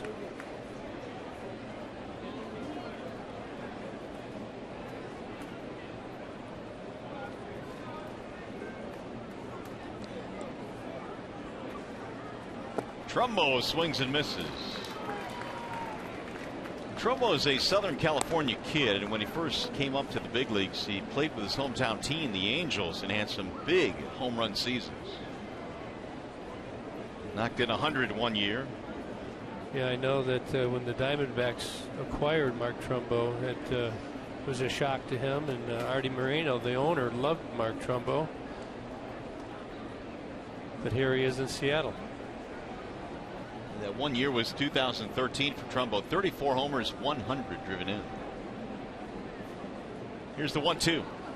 Swing and a miss. 94 threw it by him. That was a very good pitch right there. Good movement. That's what we've been talking about. You see the depth in the dive. And here's our high-speed pitch brought to you by Xfinity. High at 95 tonight. The Ephus pitch at 56. I like the movement, though. The velocity is good, but when it's moving, he is really effective. Here's Logan Morrison, who has cooled considerably. 133 in his last 27 games. And again, here's the spot where the Mariners have struggled this year. Just 206 with men in scoring position. You have to keep an eye on Austin Jackson on second base. If you're on second in a tie game right now in the 6th inning, if you can get to third base with 1 out, that's certainly something you want to consider.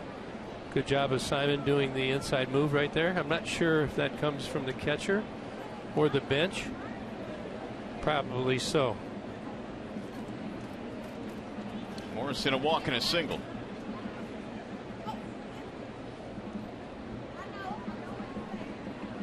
Way outside, 1-0.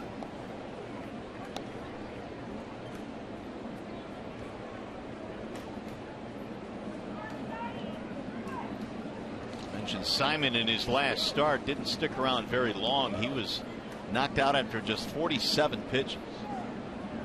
In 2 1/3, he allowed 10 hits in 2 1/3 against Minnesota. Tonight he's allowed 3 runs on 5 hits. Drilled right to the second baseman. Quick throw. Oh. It looked like he had it. You see Brad looking over there telling him to wait. certainly worth checking.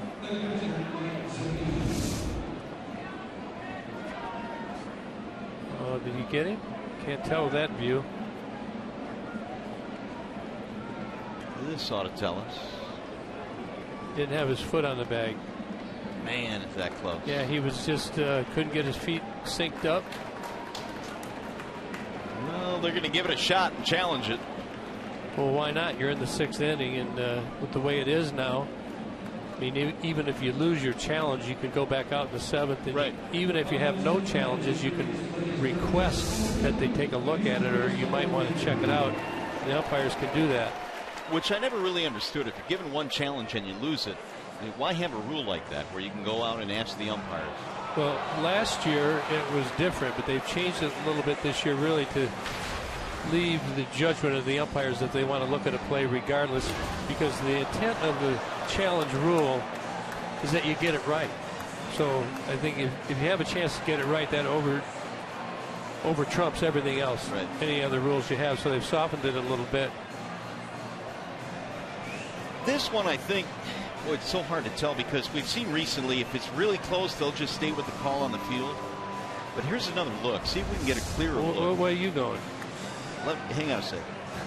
I want to see this. Oh, that's close. I'm going out. Yeah, I don't think they're going to. So you're slightly covered up on the ump there. We're zooming as far as we can. There's a hand. Yeah, the finger looks like it's still off. He got him by a toe. Got him by a finger. Still waiting for the official judgment. Yeah, this is one of those tough ones. They're back in New York right now. They have a team of umpires that transition through there all the time. Talked to a lot of the umpires about this, and they're getting much more comfortable with it. Early on, they wouldn't reverse much, if anything. Now they're getting much more specific. They are, but would you agree that on plays that are extremely close, they pretty much stay with the call on the field? I think when they first brought it into play, they did, but I think like a play like this, they would overturn it where they wouldn't in the past. It's about as close as we can get for you. I don't think they're gonna reverse. They're gonna call him out. I hope I'm wrong. I'd like being wrong. You don't like being wrong. In this case, I do. Well, this case, in general. Don't you ever do that? In general, you don't. Just throw yourself to the wolves and say, I want to be wrong. I want to be wrong because you want to be happy. Gotcha. See, we're getting back to the happy talk. Well, it's taken a while, that's for sure. And you would expect this because it's such a close play. Do we have a clock going? What are we at? We do. We're at, I don't know where we're at yet. We'll get the official time. What do you think Austin's thinking? I don't think he knows, to be honest with you. I mean, it was that close. I think they've done a good job of not making the manager run out in the field, too. No doubt. No doubt. You know, you go hobbling out there. They called him safe. Yeah, I didn't think they'd reverse it. So it'll be 2 outs with a runner at second. But your point is taken. You might as well take a shot at it if you're Brad right here, right? Yes, absolutely. Because he really loses nothing.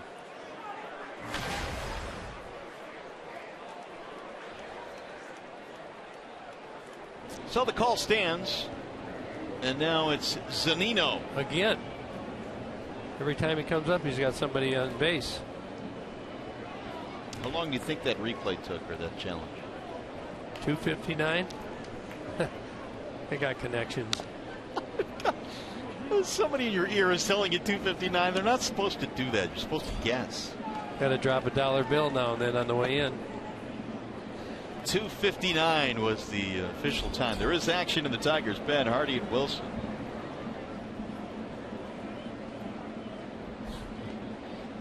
ZUNINO doubled in 2 in the second, walked in the fourth, and he looks at the ball.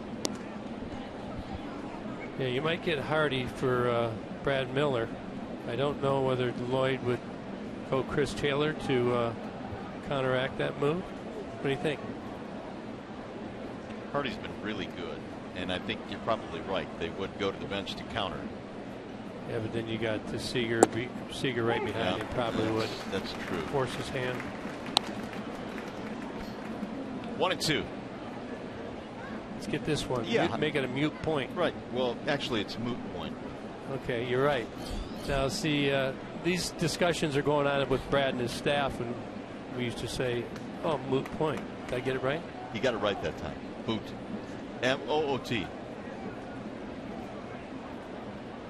Here's the 1-2. And it's rolled foul. For a guy that swings and misses a lot, ZUNINO, he has fouled some pitches off and has really driven the pitch count up for Simon. Yeah, he's now fouled, what, 8 off? I may be embellishing.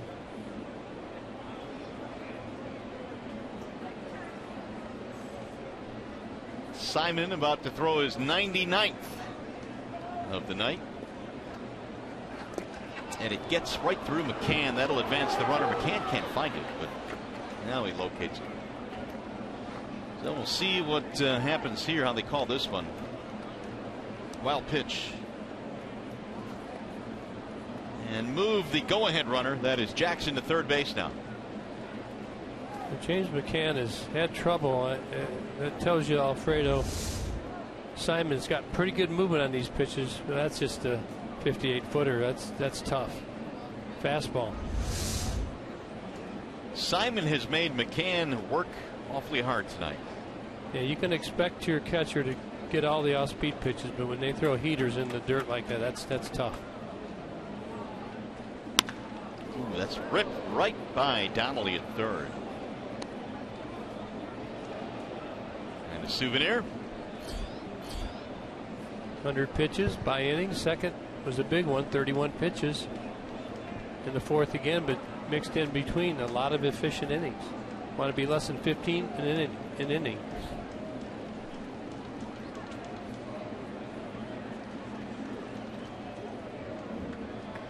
Simon again from the windup and the 2-2 to left field and a base hit. Mike ZUNINO has driven in 3 runs tonight from the 9 spots in the lineup. And Seattle has taken the lead 4-3. That's going to be it for Simon.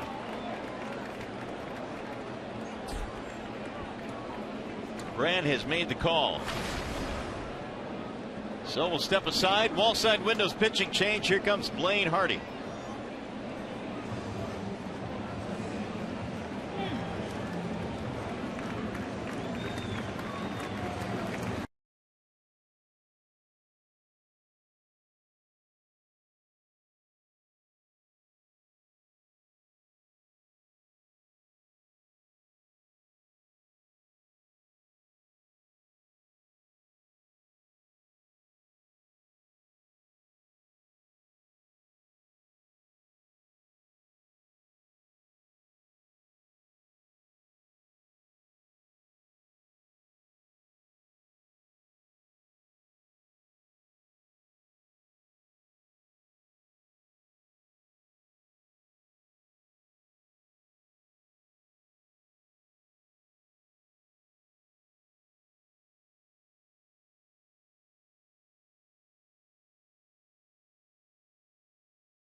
And the Tigers have gone to the bullpen. Alfredo Simon is out of this ball game. He will give way to the left-hander Blaine Hardy.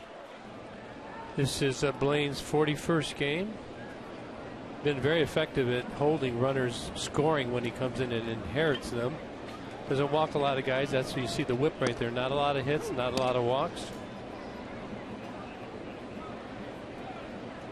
He's got Brad Miller now to deal with the man at first, 2 outs. Simon out of the ball game.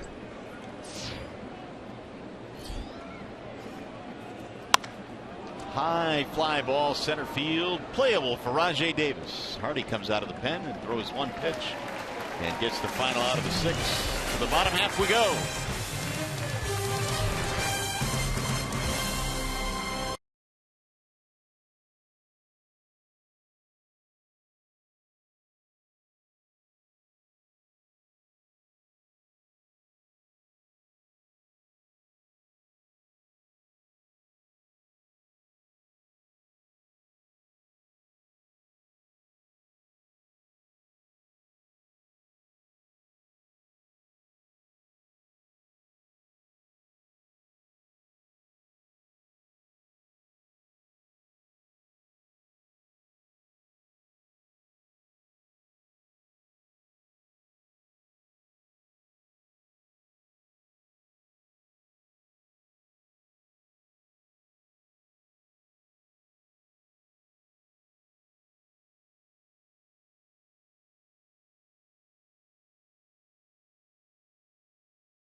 His big play of the game, first inning, Ian Kinsler going deep, put the Tigers up 1-0. That was on the first pitch he saw.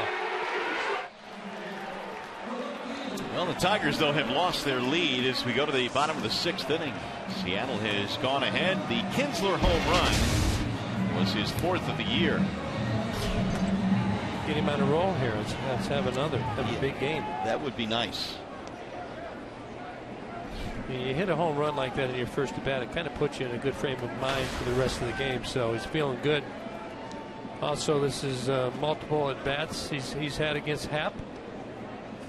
So he's pretty much seen everything Happ has to offer. First one bounces in, 1 ball, no strikes. 4-3 Seattle. They have taken the lead on the RBI single by Mike Zunino. How they play Mr. Kinsler. Happ with the 1-0.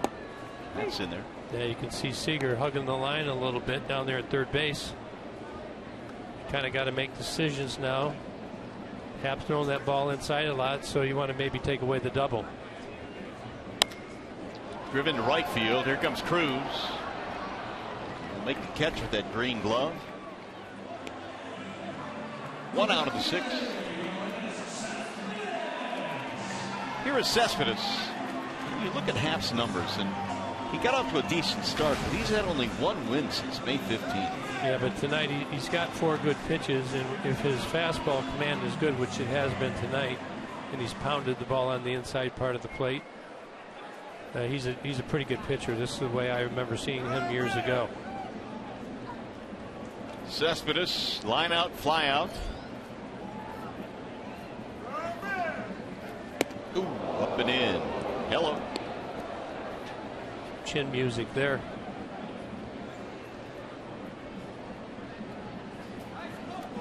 Four Tigers hits tonight. 2-run double by McCann. He also has a single. Kinsler a home run. And J.D. Martinez a single. That's all that Happ has given up.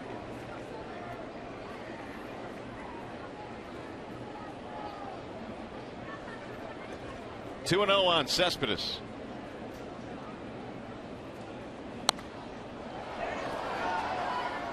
Two and 1. Good healthy cut there on the 2-0 pitch. You know, we were talking earlier in the game about the Tigers' home run usage going up as the years progress. That's a good thing, but at the same time, get in a game like this, you don't want to swing for the fences, so to say. You want to get something going on, put some pressure on, get into that bullpen, have a nice sustainable inning. Driven to left field on a line and caught out there by Smith. So a couple of hard hit balls, and there are 2 outs. A swing for the fences at Comerica Park during fantasy batting practice. Hit pitches thrown by a former Tigers player. 2 dates available: Sunday, August 2nd, Friday, August 28th. For more information, call 313-471-2550 or visit tigers.com. I've been down at one of those days and watched people like to have their fantasy of hitting at Comerica Park. I think it was off of Dave Rozema. Yeah. Think you could hit him? Yeah, I could hit him. He's about 40 feet away. I don't know if I could hit one out on him. No.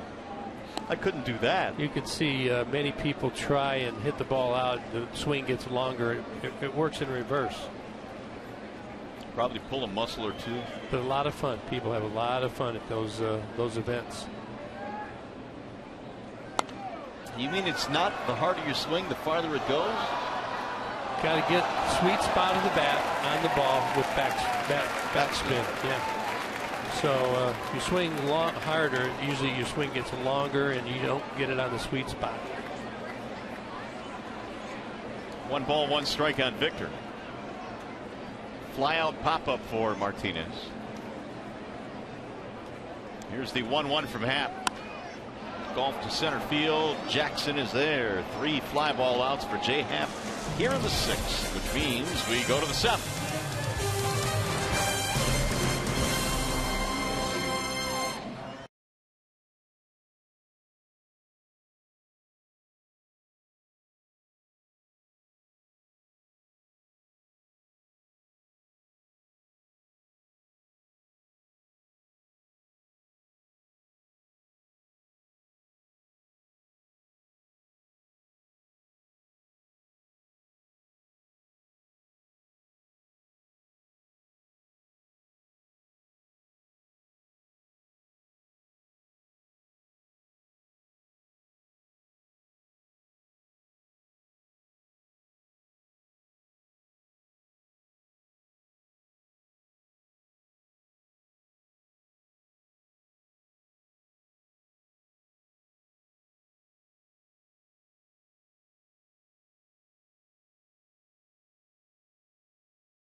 Tire pitch by pitch. Alfredo Simon today got through 5 1/3, gave up 4 runs, but really he battled, but he had trouble with his location, missing the mitt.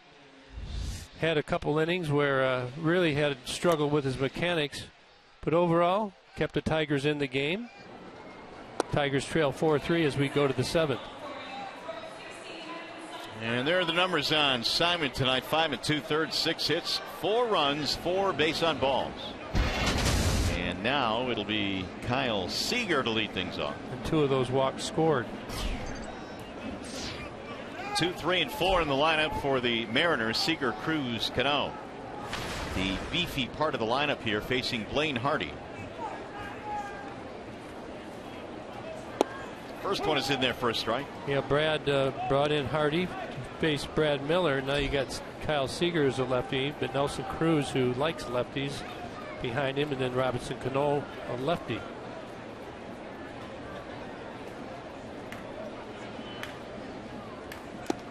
In there, a strike called, 0-2. And he got a good curveball there. Dropped it in a bow locker. I love that term. Bow locker? Bow locker. It's one of my favorite. kind of think you're going to bail, and then you just kind of sit down, locks you up. You get a heater away here. Drilled foul. Hardy has been so good out of the Tigers' pen, but I think if you take it a step further, he's been so good against lefties this year. He's been very dominating against lefties. There's more action. Wilson warming up in the Detroit bullpen. Lefties came in batting 152 against Blaine Hardy. I would say that's dominant. Just missed off the corner right there, looking for the call. But Las Diaz has been pretty consistent. 2-2 on Seager.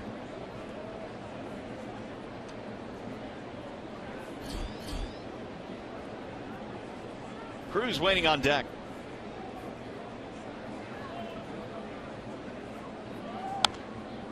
That'll get back out of play.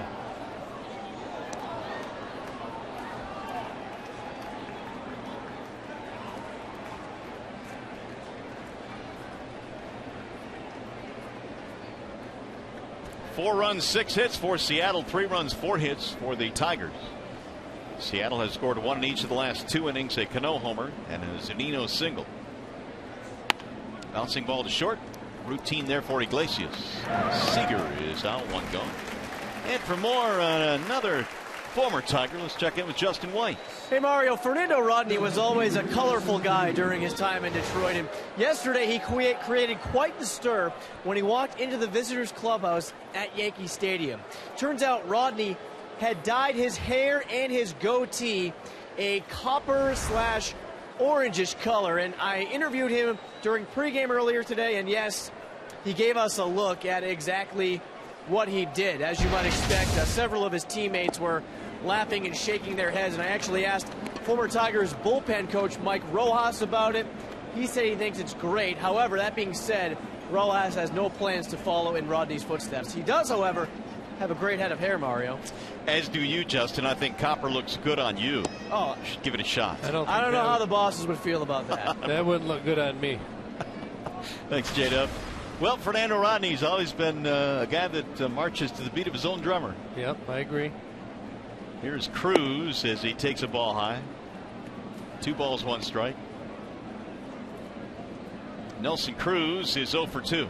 Yeah, you want to be careful here. Much better against lefties. 386 this year.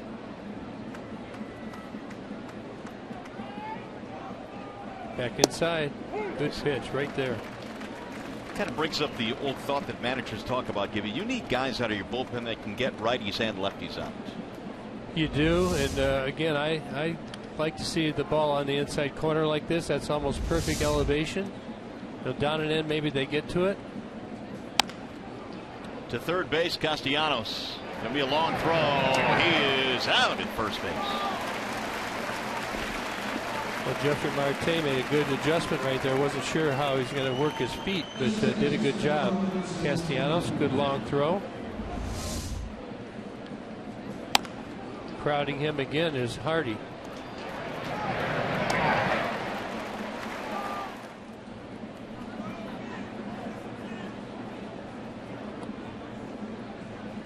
Couple of ground ball outs for Blaine Hardy. That'll bring him Robinson Cano.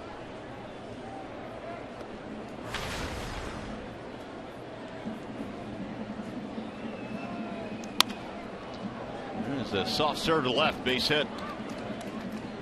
We've been talking about Jeffrey Marte and only his second game at first base. That was the tough play right there, and he was out early today. About 3:30, 3:45. Omar telling him how to pick a ball. He hasn't had to pick any yet this game, but he had to do some footwork early. There you go. That's how you become a first baseman, real quickly. I love the slow-mo effect. You see Omar moving those hands. He still looks like he can pick it. Again, Marte mostly third base in the minor leagues, but has acquitted himself pretty good there at first tonight.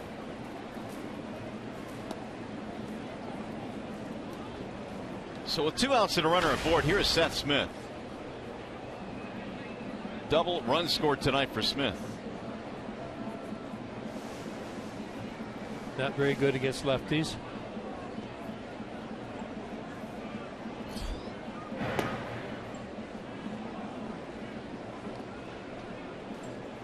Robbie Cano, he used to steal more bags than he does now.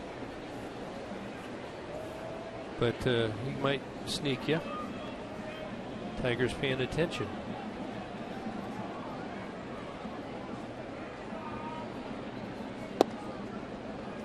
Strike call on Smith. Hardy's got a good breaking ball, breaking sharp. Hardy came on to get the final out of the 6th. He's gotten a couple outs here in the 7th. In a 1-run game. Another good pitch, 0-2. I think that's his 15th pitch. 50% fastballs, 50% off speed. So he's mixing it up. The Seattle team is used to playing close games. In fact, they played 53 games decided by 2 or fewer runs this year. A lot of 1-run games too. Yeah, I think they have 11 extra inning games as well. That one missed outside. Smith would not offer.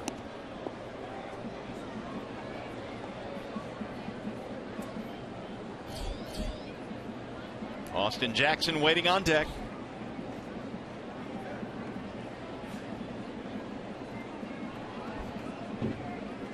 The Tigers get Hardy to get this out right here. That will set up really nicely for next inning. There he goes.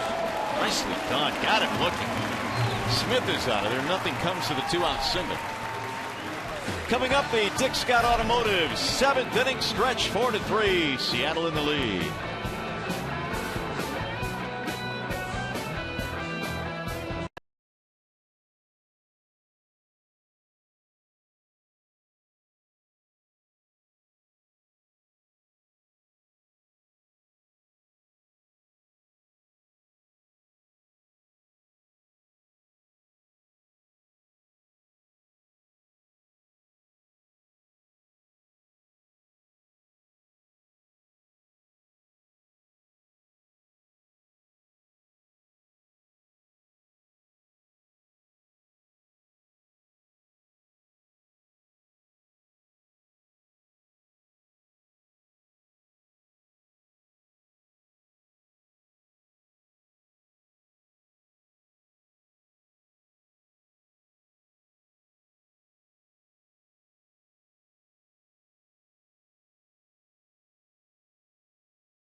Like the music. Good touch there. Good music, man. That'll get you fired up. Do I get the request a tune? Sure. Put in your request. We'll see if we can get it done for you by the end of the night. I've seen several musical groups lately. Who have you seen? That I could recommend. Well, obviously the Stones. Nice. Saw Cheap Trick, Peter Frampton, Brian Wilson, Rodriguez. I'll just stop there. So we know what you do with your free time, apparently. J.D. Martinez leads it off. How are the Stones? They were outstanding. I tell you what, this stadium was. I can imagine. Was rocking. It's amazing at their age what they do. It really is. Mick Jagger has got to be the best front man there is. It is Martinez, Marte, Castellanos here in the 7th against Jay Happ. 1-run game. Fouled back.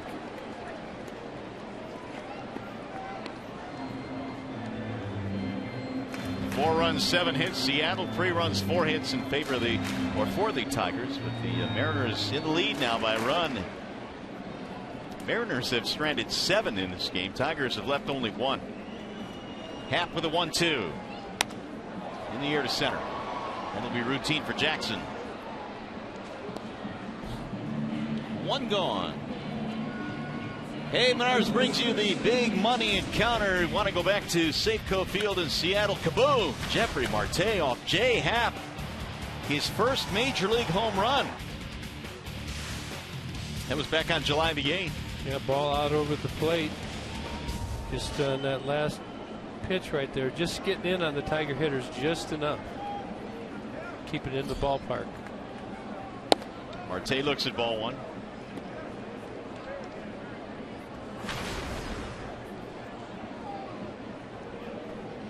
Grounding into a 5-4-3 double play in his last at bat. Oh, that one got, man, Laz Diaz having himself a tough night. Is that the same spot? Oh, goodness.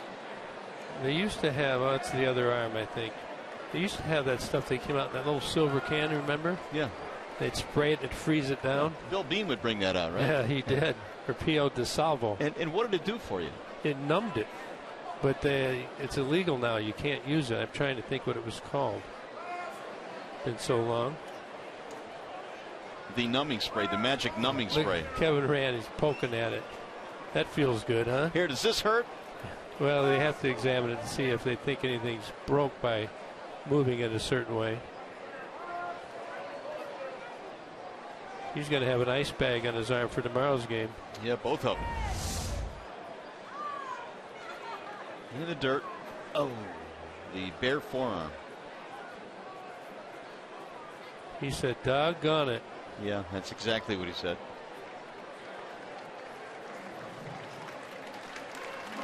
And this was earlier on the other side, the other arm. Ticks off McCann's glove. So whatever arm he gets hit on, he goes the other way. Did you notice that? No. We can look at it later together. Attaboy, Laz. Tough kid back there. Happ now with the 2-0. 3-0 on Marte. Castellanos on deck. I give him the take here. You're not going to green light him? Nope. Although I did that frequently. A lot of 3-0 green lights. Little chopper. They green lighted him on 3-0, and he's going to ground one in the middle. Did you ever have a guy tell you, I really don't prefer to swing on 3-0? Many of them. Yeah, but we used to work on it in spring training a lot because you get extra energy in your body and you're thinking this is going to be a strike. The guy's going to throw me a strike. So you jump at the ball a little bit and your swing gets a little long, and you know you need to have experience to learn how to control that energy. That's why when I watch Miguel Cabrera, it's so impressive how he just never jumps at pitches that he takes. It's amazing. So good. Here's Castellanos. Did you like to swing 3-0? I did. I like to swing whenever, you know. Yeah, I kind of remember that about you. Yeah. I like to catch balls with my head sometimes, too. Here's the 0-1. 1 ball, 1 strike on Castellanos. Tigers need a runner. They have Albuquerque and Phillies warming up.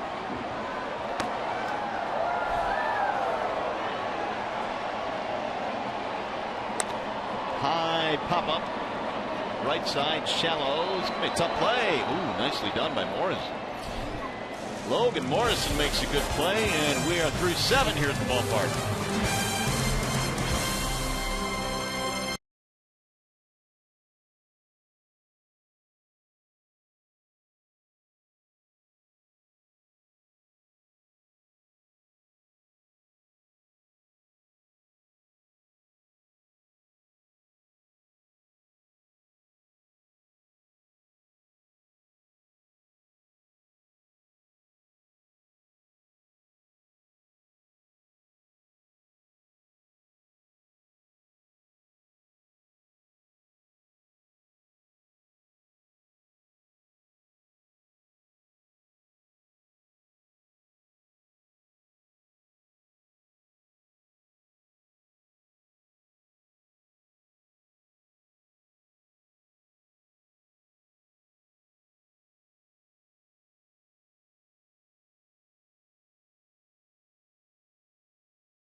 Tigers as we go to the 8th inning. Hey, as promised earlier in the game, we have selected the Data Strong fan photo of the game. Tweet your strongest fan photo to hashtag Detroit Data Strong Fan for a chance to be featured on an upcoming broadcast brought to you by our friends at T-Mobile. Got a wall side windows pitching change now as Hardy is done for the night. He'll give way to Al Albuquerque. Yep, his 40th game. This is pitched last night. Be 2 of 3, I think. Or 3 of 4 now, but throws a lot of sliders. Actually throws more sliders than he does fastballs. And been with the Tigers several years. Have been very successful with that pitch. And he will face Austin Jackson to get it started. Jackson, Trumbo, Morrison, the 3 hitters due up as we go to the top of the 8th. Jackson singled, stole, and then scored a run in the 6th inning. Austin had a huge hit in that series in Seattle, a grand slam against the Tigers. It was his first career grand slam. You know, Albuquerque's thrown a lot of innings for the Tigers over the years. He's one of these guys, I think, when he throws more, he throws better, though. And why would that be, do you think? Some guys, he's got a very healthy arm, and he bounces back good. And just the more you're out there, as long as your arm's not hurting you, you just get your mechanics down. You get in rhythm. Ooh, that's off his bare hand. Can Iglesias make a play? No, he cannot. Well, let's see if Albuquerque's all right. Kevin Rand going to come out again. Yeah, pitchers work on this all the time, not to reach out with your bare hand. It's just never a good deal. It's hard to catch the ball. The ball has spin on it, and you can hurt your throwing hand. But it's just a natural reaction. You see this happen many, many times any game that you watch.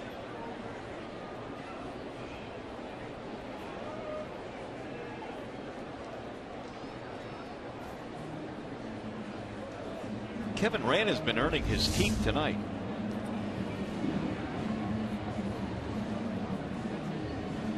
There's just that instinct of throwing the hand out. In Iglesias, it's do or die, and you know, if you can't get it, that ball changing direction like that would have been an outstanding play if he could have picked that clean and got Jackson. It was just very speedy. He had to rush it.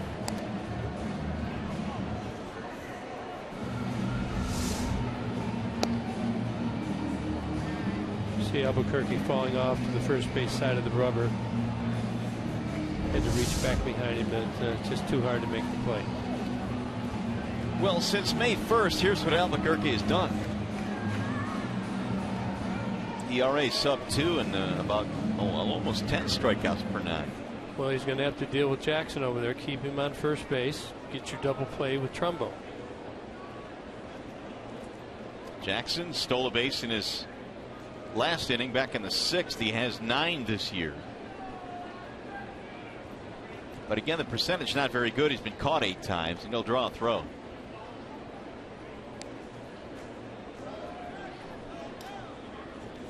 Mark Trumbo, the batter.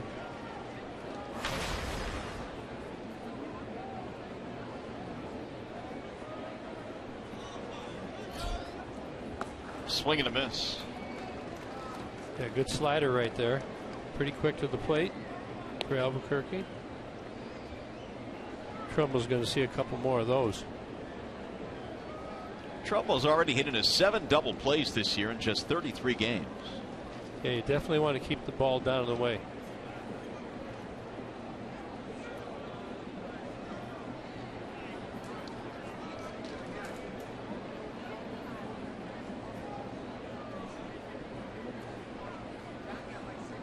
And another toss back.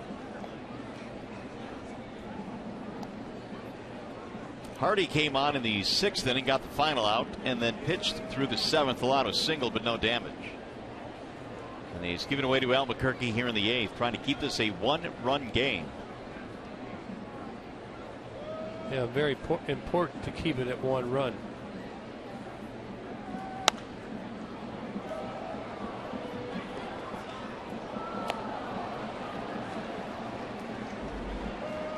The Seattle rotation has been among the best in the American League, an ERA of 3.8. But when you get to the bullpen, their numbers have not been nearly as good. They've had guys that have been very successful over the years that are having down years. Fernando Rodney actually moved to the 7th inning role.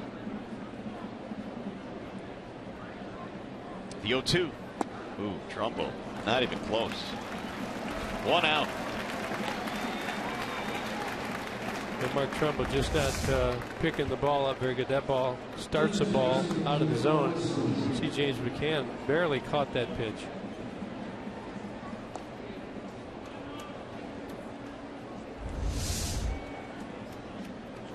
We'll take another here. Logan Morrison is the batter.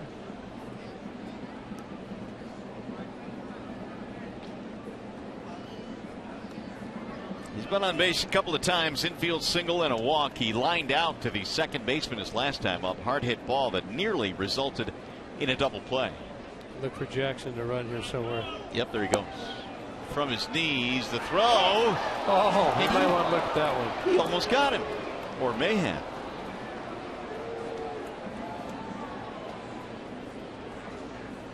We've got no challenges, so you can't look at that one. Brad lost his challenge. Yeah, no, I think he can go out. He can go out. They have to do it. Well, Brad is holding on a conversation with Diaz. Is it to say, can I come out? How about McCann?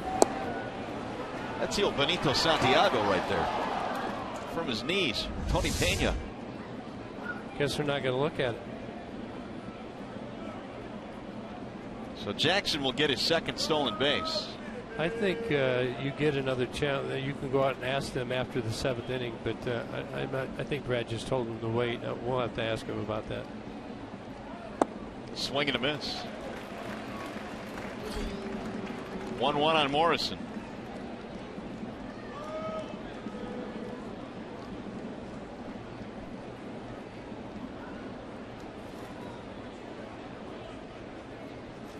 There's Kroll warming up. Laz Diaz signaling 2 strikes on Morrison.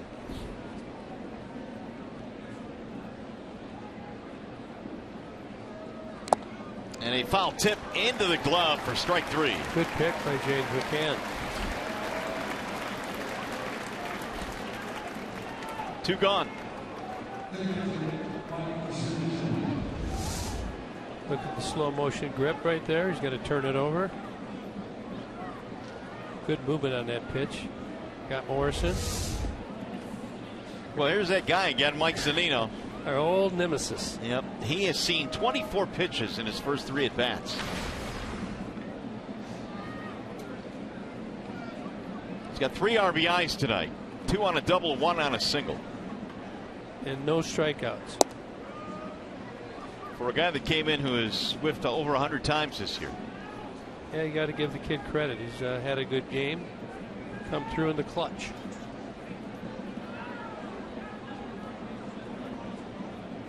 Here's the 1-0. 1 ball, 1 strike. That's a good slider. Good bite on that. That's good late movement. Disappearing. When Albuquerque locates that slider, man, it's impossible to hit. Yeah, it's very sharp. They don't pick up the spin. 1-2. Going to get another one right here.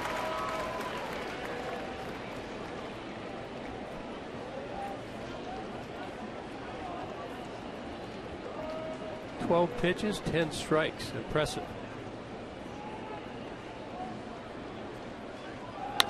Bouncing ball, third base side. Flattened out on Castellanos. He stayed with it, and that'll end the inning. No runs, a hit, a steal, 1 man left. And we're headed to the bottom of the 8th inning here at Comerica Park. Tigers down by a run.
4-3, and kids, you want to earn your stripes, then become a member of the Detroit Tigers Kids Club. We get cool merchandise, ticket discounts, special experiences, and more. To sign up to get more information, visit tigers.com/kidsclub. Got a new pitcher now coming on as the 8th inning guy comes in here, Mark Lowe. 30th game. You see a minuscule ERA, fastball, nasty slider. Lots of strikeouts, very few walks. Going to be a tough task for the Tigers, and we got a pinch hitter, Mario. We do. That would be the left-handed bat coming off the bench, the other catcher for the Tigers, Alex Avila. So he will pinch hit for McCann. It's going to be Avila, Iglesias, and Davis. Here in the Tigers' 8th, down by a run. So the Tigers now going to have to come back against the back end of the Seattle bullpen. Yeah, McCann had 2 hits, but he's on the bench now. Yeah, you got to do this because Lowe is just so tough on right-handed hitters. And Alex is going to be the guy. And you think if you had an extra catcher, you could run for him if he gets on base, but I don't think we have a 3rd catcher, do we? It would be an emergency catcher, and you don't want to go that route. There's a strike called on Avila. There you see it, less than 200 against righties. No home runs either way, so you're going to have to sustain a rally, multiple hits to get to Mark Lowe. Swing and a miss. 0-2. Now they're going to shift the 3rd baseman Seager. You see him running over there with the bunt taken out of order. Well, Alex looked tardy there. It's hard to come off the bench like that. You go down in the cage and try and get loose by. He's going to shoot one the other way to the left side. Feel it. Oh, he almost called that pitch. 96 on the outer edge, but missed. Good life on that fastball. That gets on you quick.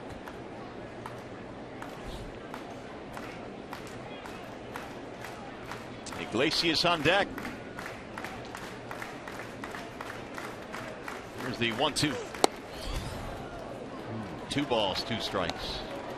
Saw ZUNINO. He went through fastball away and ended up with the fastball in right there. I'm just kind of looking at the Comerica's shadows. Sometimes when you're a hitter, you can feel when that catcher moves up underneath you.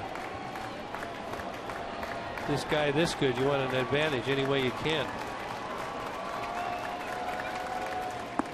Checked it. Strike 3 called by Laz Diaz. 1 gone. Avila's out of there. Yeah, I think he went. Slider down and in. Alex went too far. No doubt. So here's Iglesias. How about these numbers? Yeah, they're pretty good. J.P. Howell having a year. Of course, Wade Davis, we've seen enough of him. Yeah, it's 2 years in a row for him. That'll bounce in 1-0. Looked like Iglesias was taking that pitch all the way. Got to find a base runner. Find a way to get him down to second base and scoring position and plate him. He is lined into a double play and flied out 0 for 2. Drills this one to left field. It's over his head. And he is over his head, base of the wall. He's on his way to second, and he's going to get in there with a double. Iglesias got a hold of one, and he's the tying run in scoring position. Well, he raked this. Boy, he turned on this pitch right here. You get out the 1-0 pitch right here. Ball's got middle third inside part of the plate. We were very aggressive, very short to the ball. Seth Smith played it good off the wall, but not known with a good arm. Iglesias at second base in scoring position. Now RAJAI Davis. Rollins, the left-hander, warming up.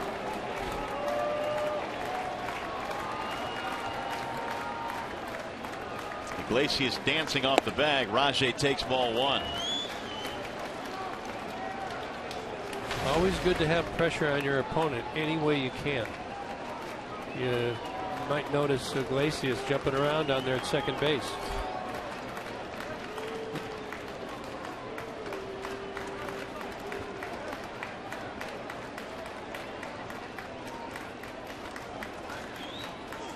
Swing and a miss. 1-1.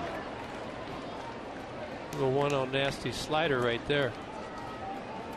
This is the kind of games when you maybe try and focus on the signs if you get on second base. See if you can't relay those signs to your hitter, because that is a wipeout slider he's throwing. I think that's legal, by the way.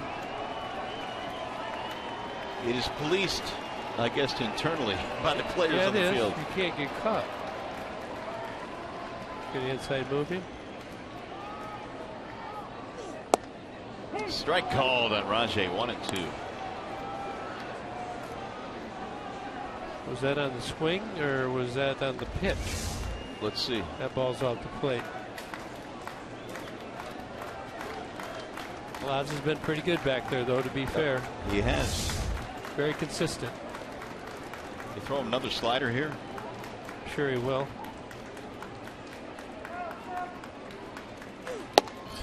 Ooh, just off the plate. 96 that time, came back with a heater. There you see Tigers only 1 for 2. Not much action on the bases. Seattle only 3 for 11, but have the lead. Iglesias has doubled here in the 8th with 1 out.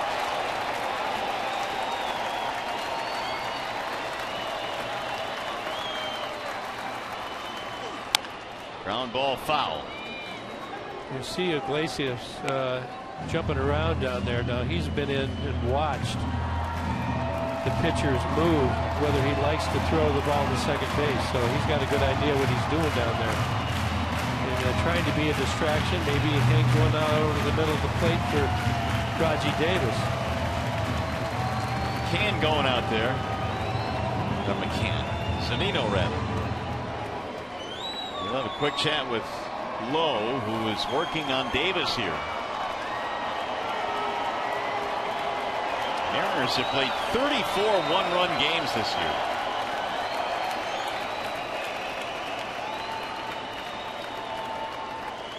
And the 2-2. Bouncing ball right back to the mound, slowed down by Lowe. They'll get the out, though. Davis is gone. Advance the tying run to third.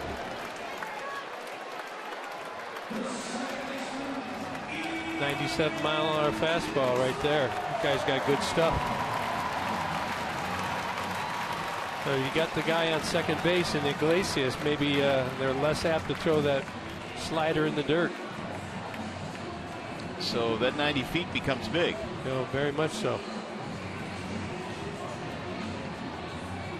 KINSLER's a clutch guy. He is homered in this game. A solo shot in the first. 1 for 3 for KINSLER, trying to tie this one up or maybe give the Tigers the lead.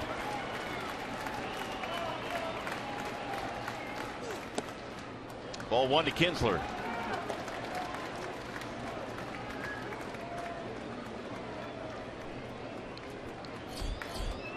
Soria in the Detroit bullpen.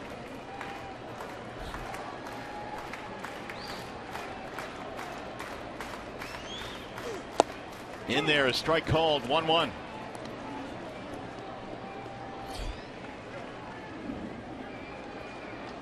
Jay Happ gave Seattle 7 innings. He had a pair of 1-2-3 innings in the 6th and 7th, and he turned things over to the bullpen here in the 8th. Nubbed foul, and the count 1-2 now on KINSLER. Yeah, that slider's coming out invisible. Not seeing the spin on the ball till late. Just got to hope that he hangs one, though, up around the belly button high.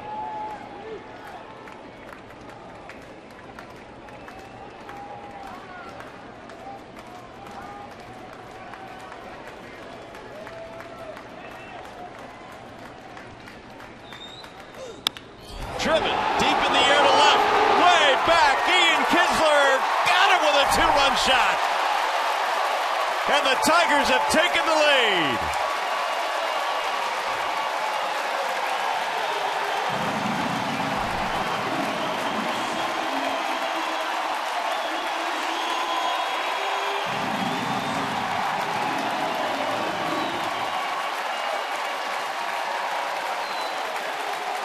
Second home run of the game for Kinsler.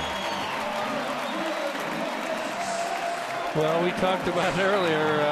Led off the game with the home run, actually second hitter of the game, and you got a good feeling about yourself. And he didn't hang the slider, but he hung a fastball right there. Can you hang a 97-mile-an-hour fastball? He just did. But very clutch by Ian Kinsler right there. And Cespedes takes ball one outside. 5-4 Detroit. September 7th of 2011 was the last multi-homer game for Ian. It's a good sign.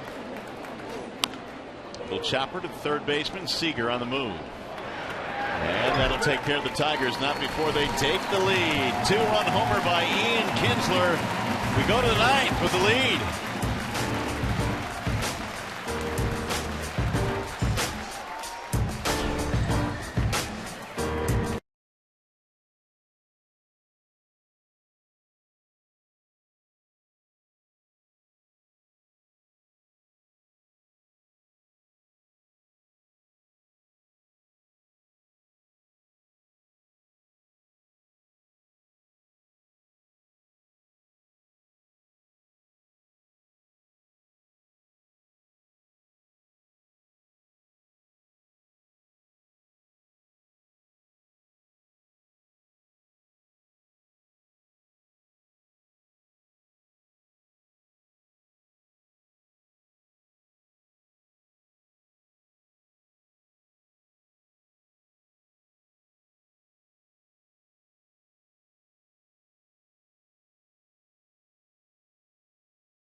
Makes it a 5-4 ball game, and the Tigers now have brought their closer on. It'll be Joakim Soria. Well, he's done a good job for the Tigers, and they're looking for him to do the same again tonight. Mixed it up pretty good. Very smart pitcher. Tigers have made a few changes defensively here. You've got Krause coming in to play first base, Romine to play third, and Avila stays in to catch. A clutch 2-out 2-run shot by Ian Kinsler. Ian Kinsler has given the Tigers the 5-4 lead, and now Soria facing Brad Miller to lead things off. Anthony Gose, by the way, has also come in to play center field as well for Detroit. There's Gose. Miller, Seager, CRUZ 1, 2, and 3 in the lineup with a 1-run lead for Soria. Emptied the bench. Yeah. And you got to do it. You got to go for it. You get the lead like this, you got to put your best defense in. Smart play by Brad. And give him credit for going for it. Miller is 0 for 4. And he looks at a ball high, 2-1.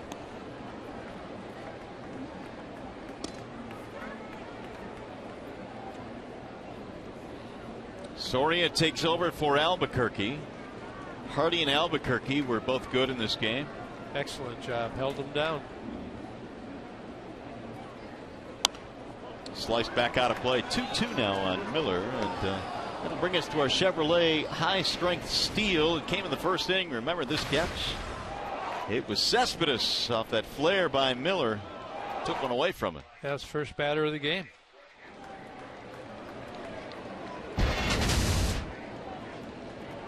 Now 2-2 on Brad Miller.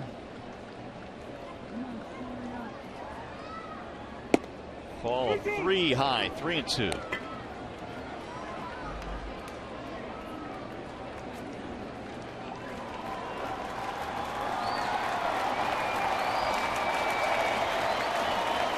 Miller 3 flyouts and a ground out. There's Seager waiting on deck.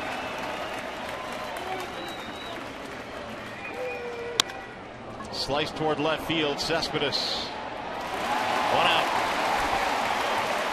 He needs to try someone else. Yeah, get out there a couple times. It'll bring up Seager.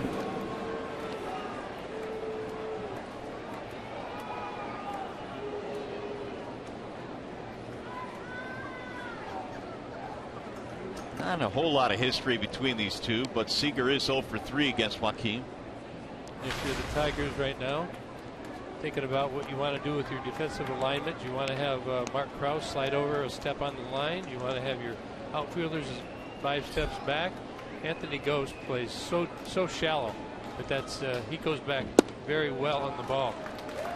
Strike 1 on Seager. Seager has his 9-game hitting streak on the line. He is 0 for 4.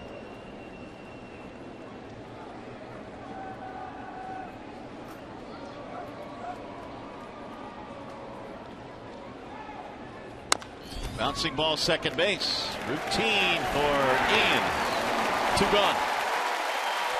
We'll send you down to Justin White with a preview of tonight's Tigers Live. Yeah, Mario, 1 out to go, and it's a successful and victorious Tigers Live postgame with Trevor Thompson and Rod Allen inside the Coliseum studios. I'll chat with Ian Kinsler and others inside the Tigers clubhouse right after the game, guys. Back to you for now.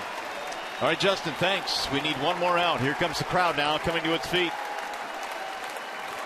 Ooh, there's a little history here. 2 for 5 with a home run against Soria. Yeah, very dangerous hitter. Soria hit the spots well. That Seager right there, well placed fastball. Soria was in the middle of his delivery and CRUZ stepped out. Look at Soria, what he's throwing 1 day out of 7 days, including the All-Star break. So his arm is fresh. He's put the work in the bullpen on the side. He's ready to go.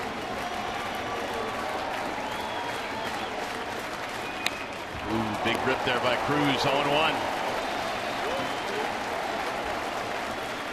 Walk, strikeout, flyout, ground out for Nelson Cruz.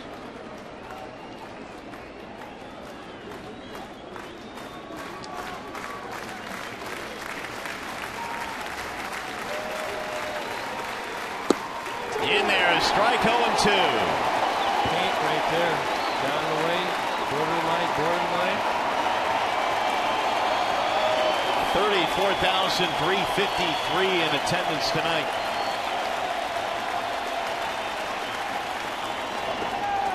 In the dirt. Tigers trying to get back up to 500. They're 45 and 46. Don't want to have to deal with Cano. No, I think you're going to see him stay away from Cruz, though.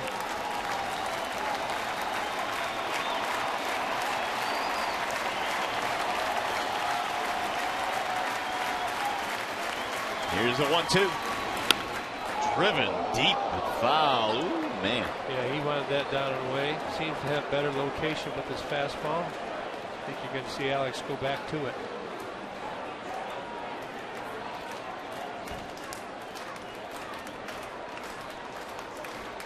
Good cardio therapy for Brad right there, huh?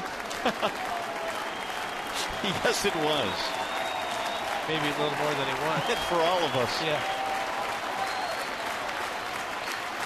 Again, the 1-2. Swing and a miss, struck him out. Soria gets it done with a 1-2-3 ninth, and the Tigers with a comeback win tonight. Boy, did this ball club need that. Yes, they did. It's good to hang in there. Alfredo Simon did a pretty good job of hanging in there. Left the game within a run. Tigers bullpen came in and shut him down, and Soria nails it in the ninth. Ian Kinsler with the celebration. He had the game winner tonight. We'll be back.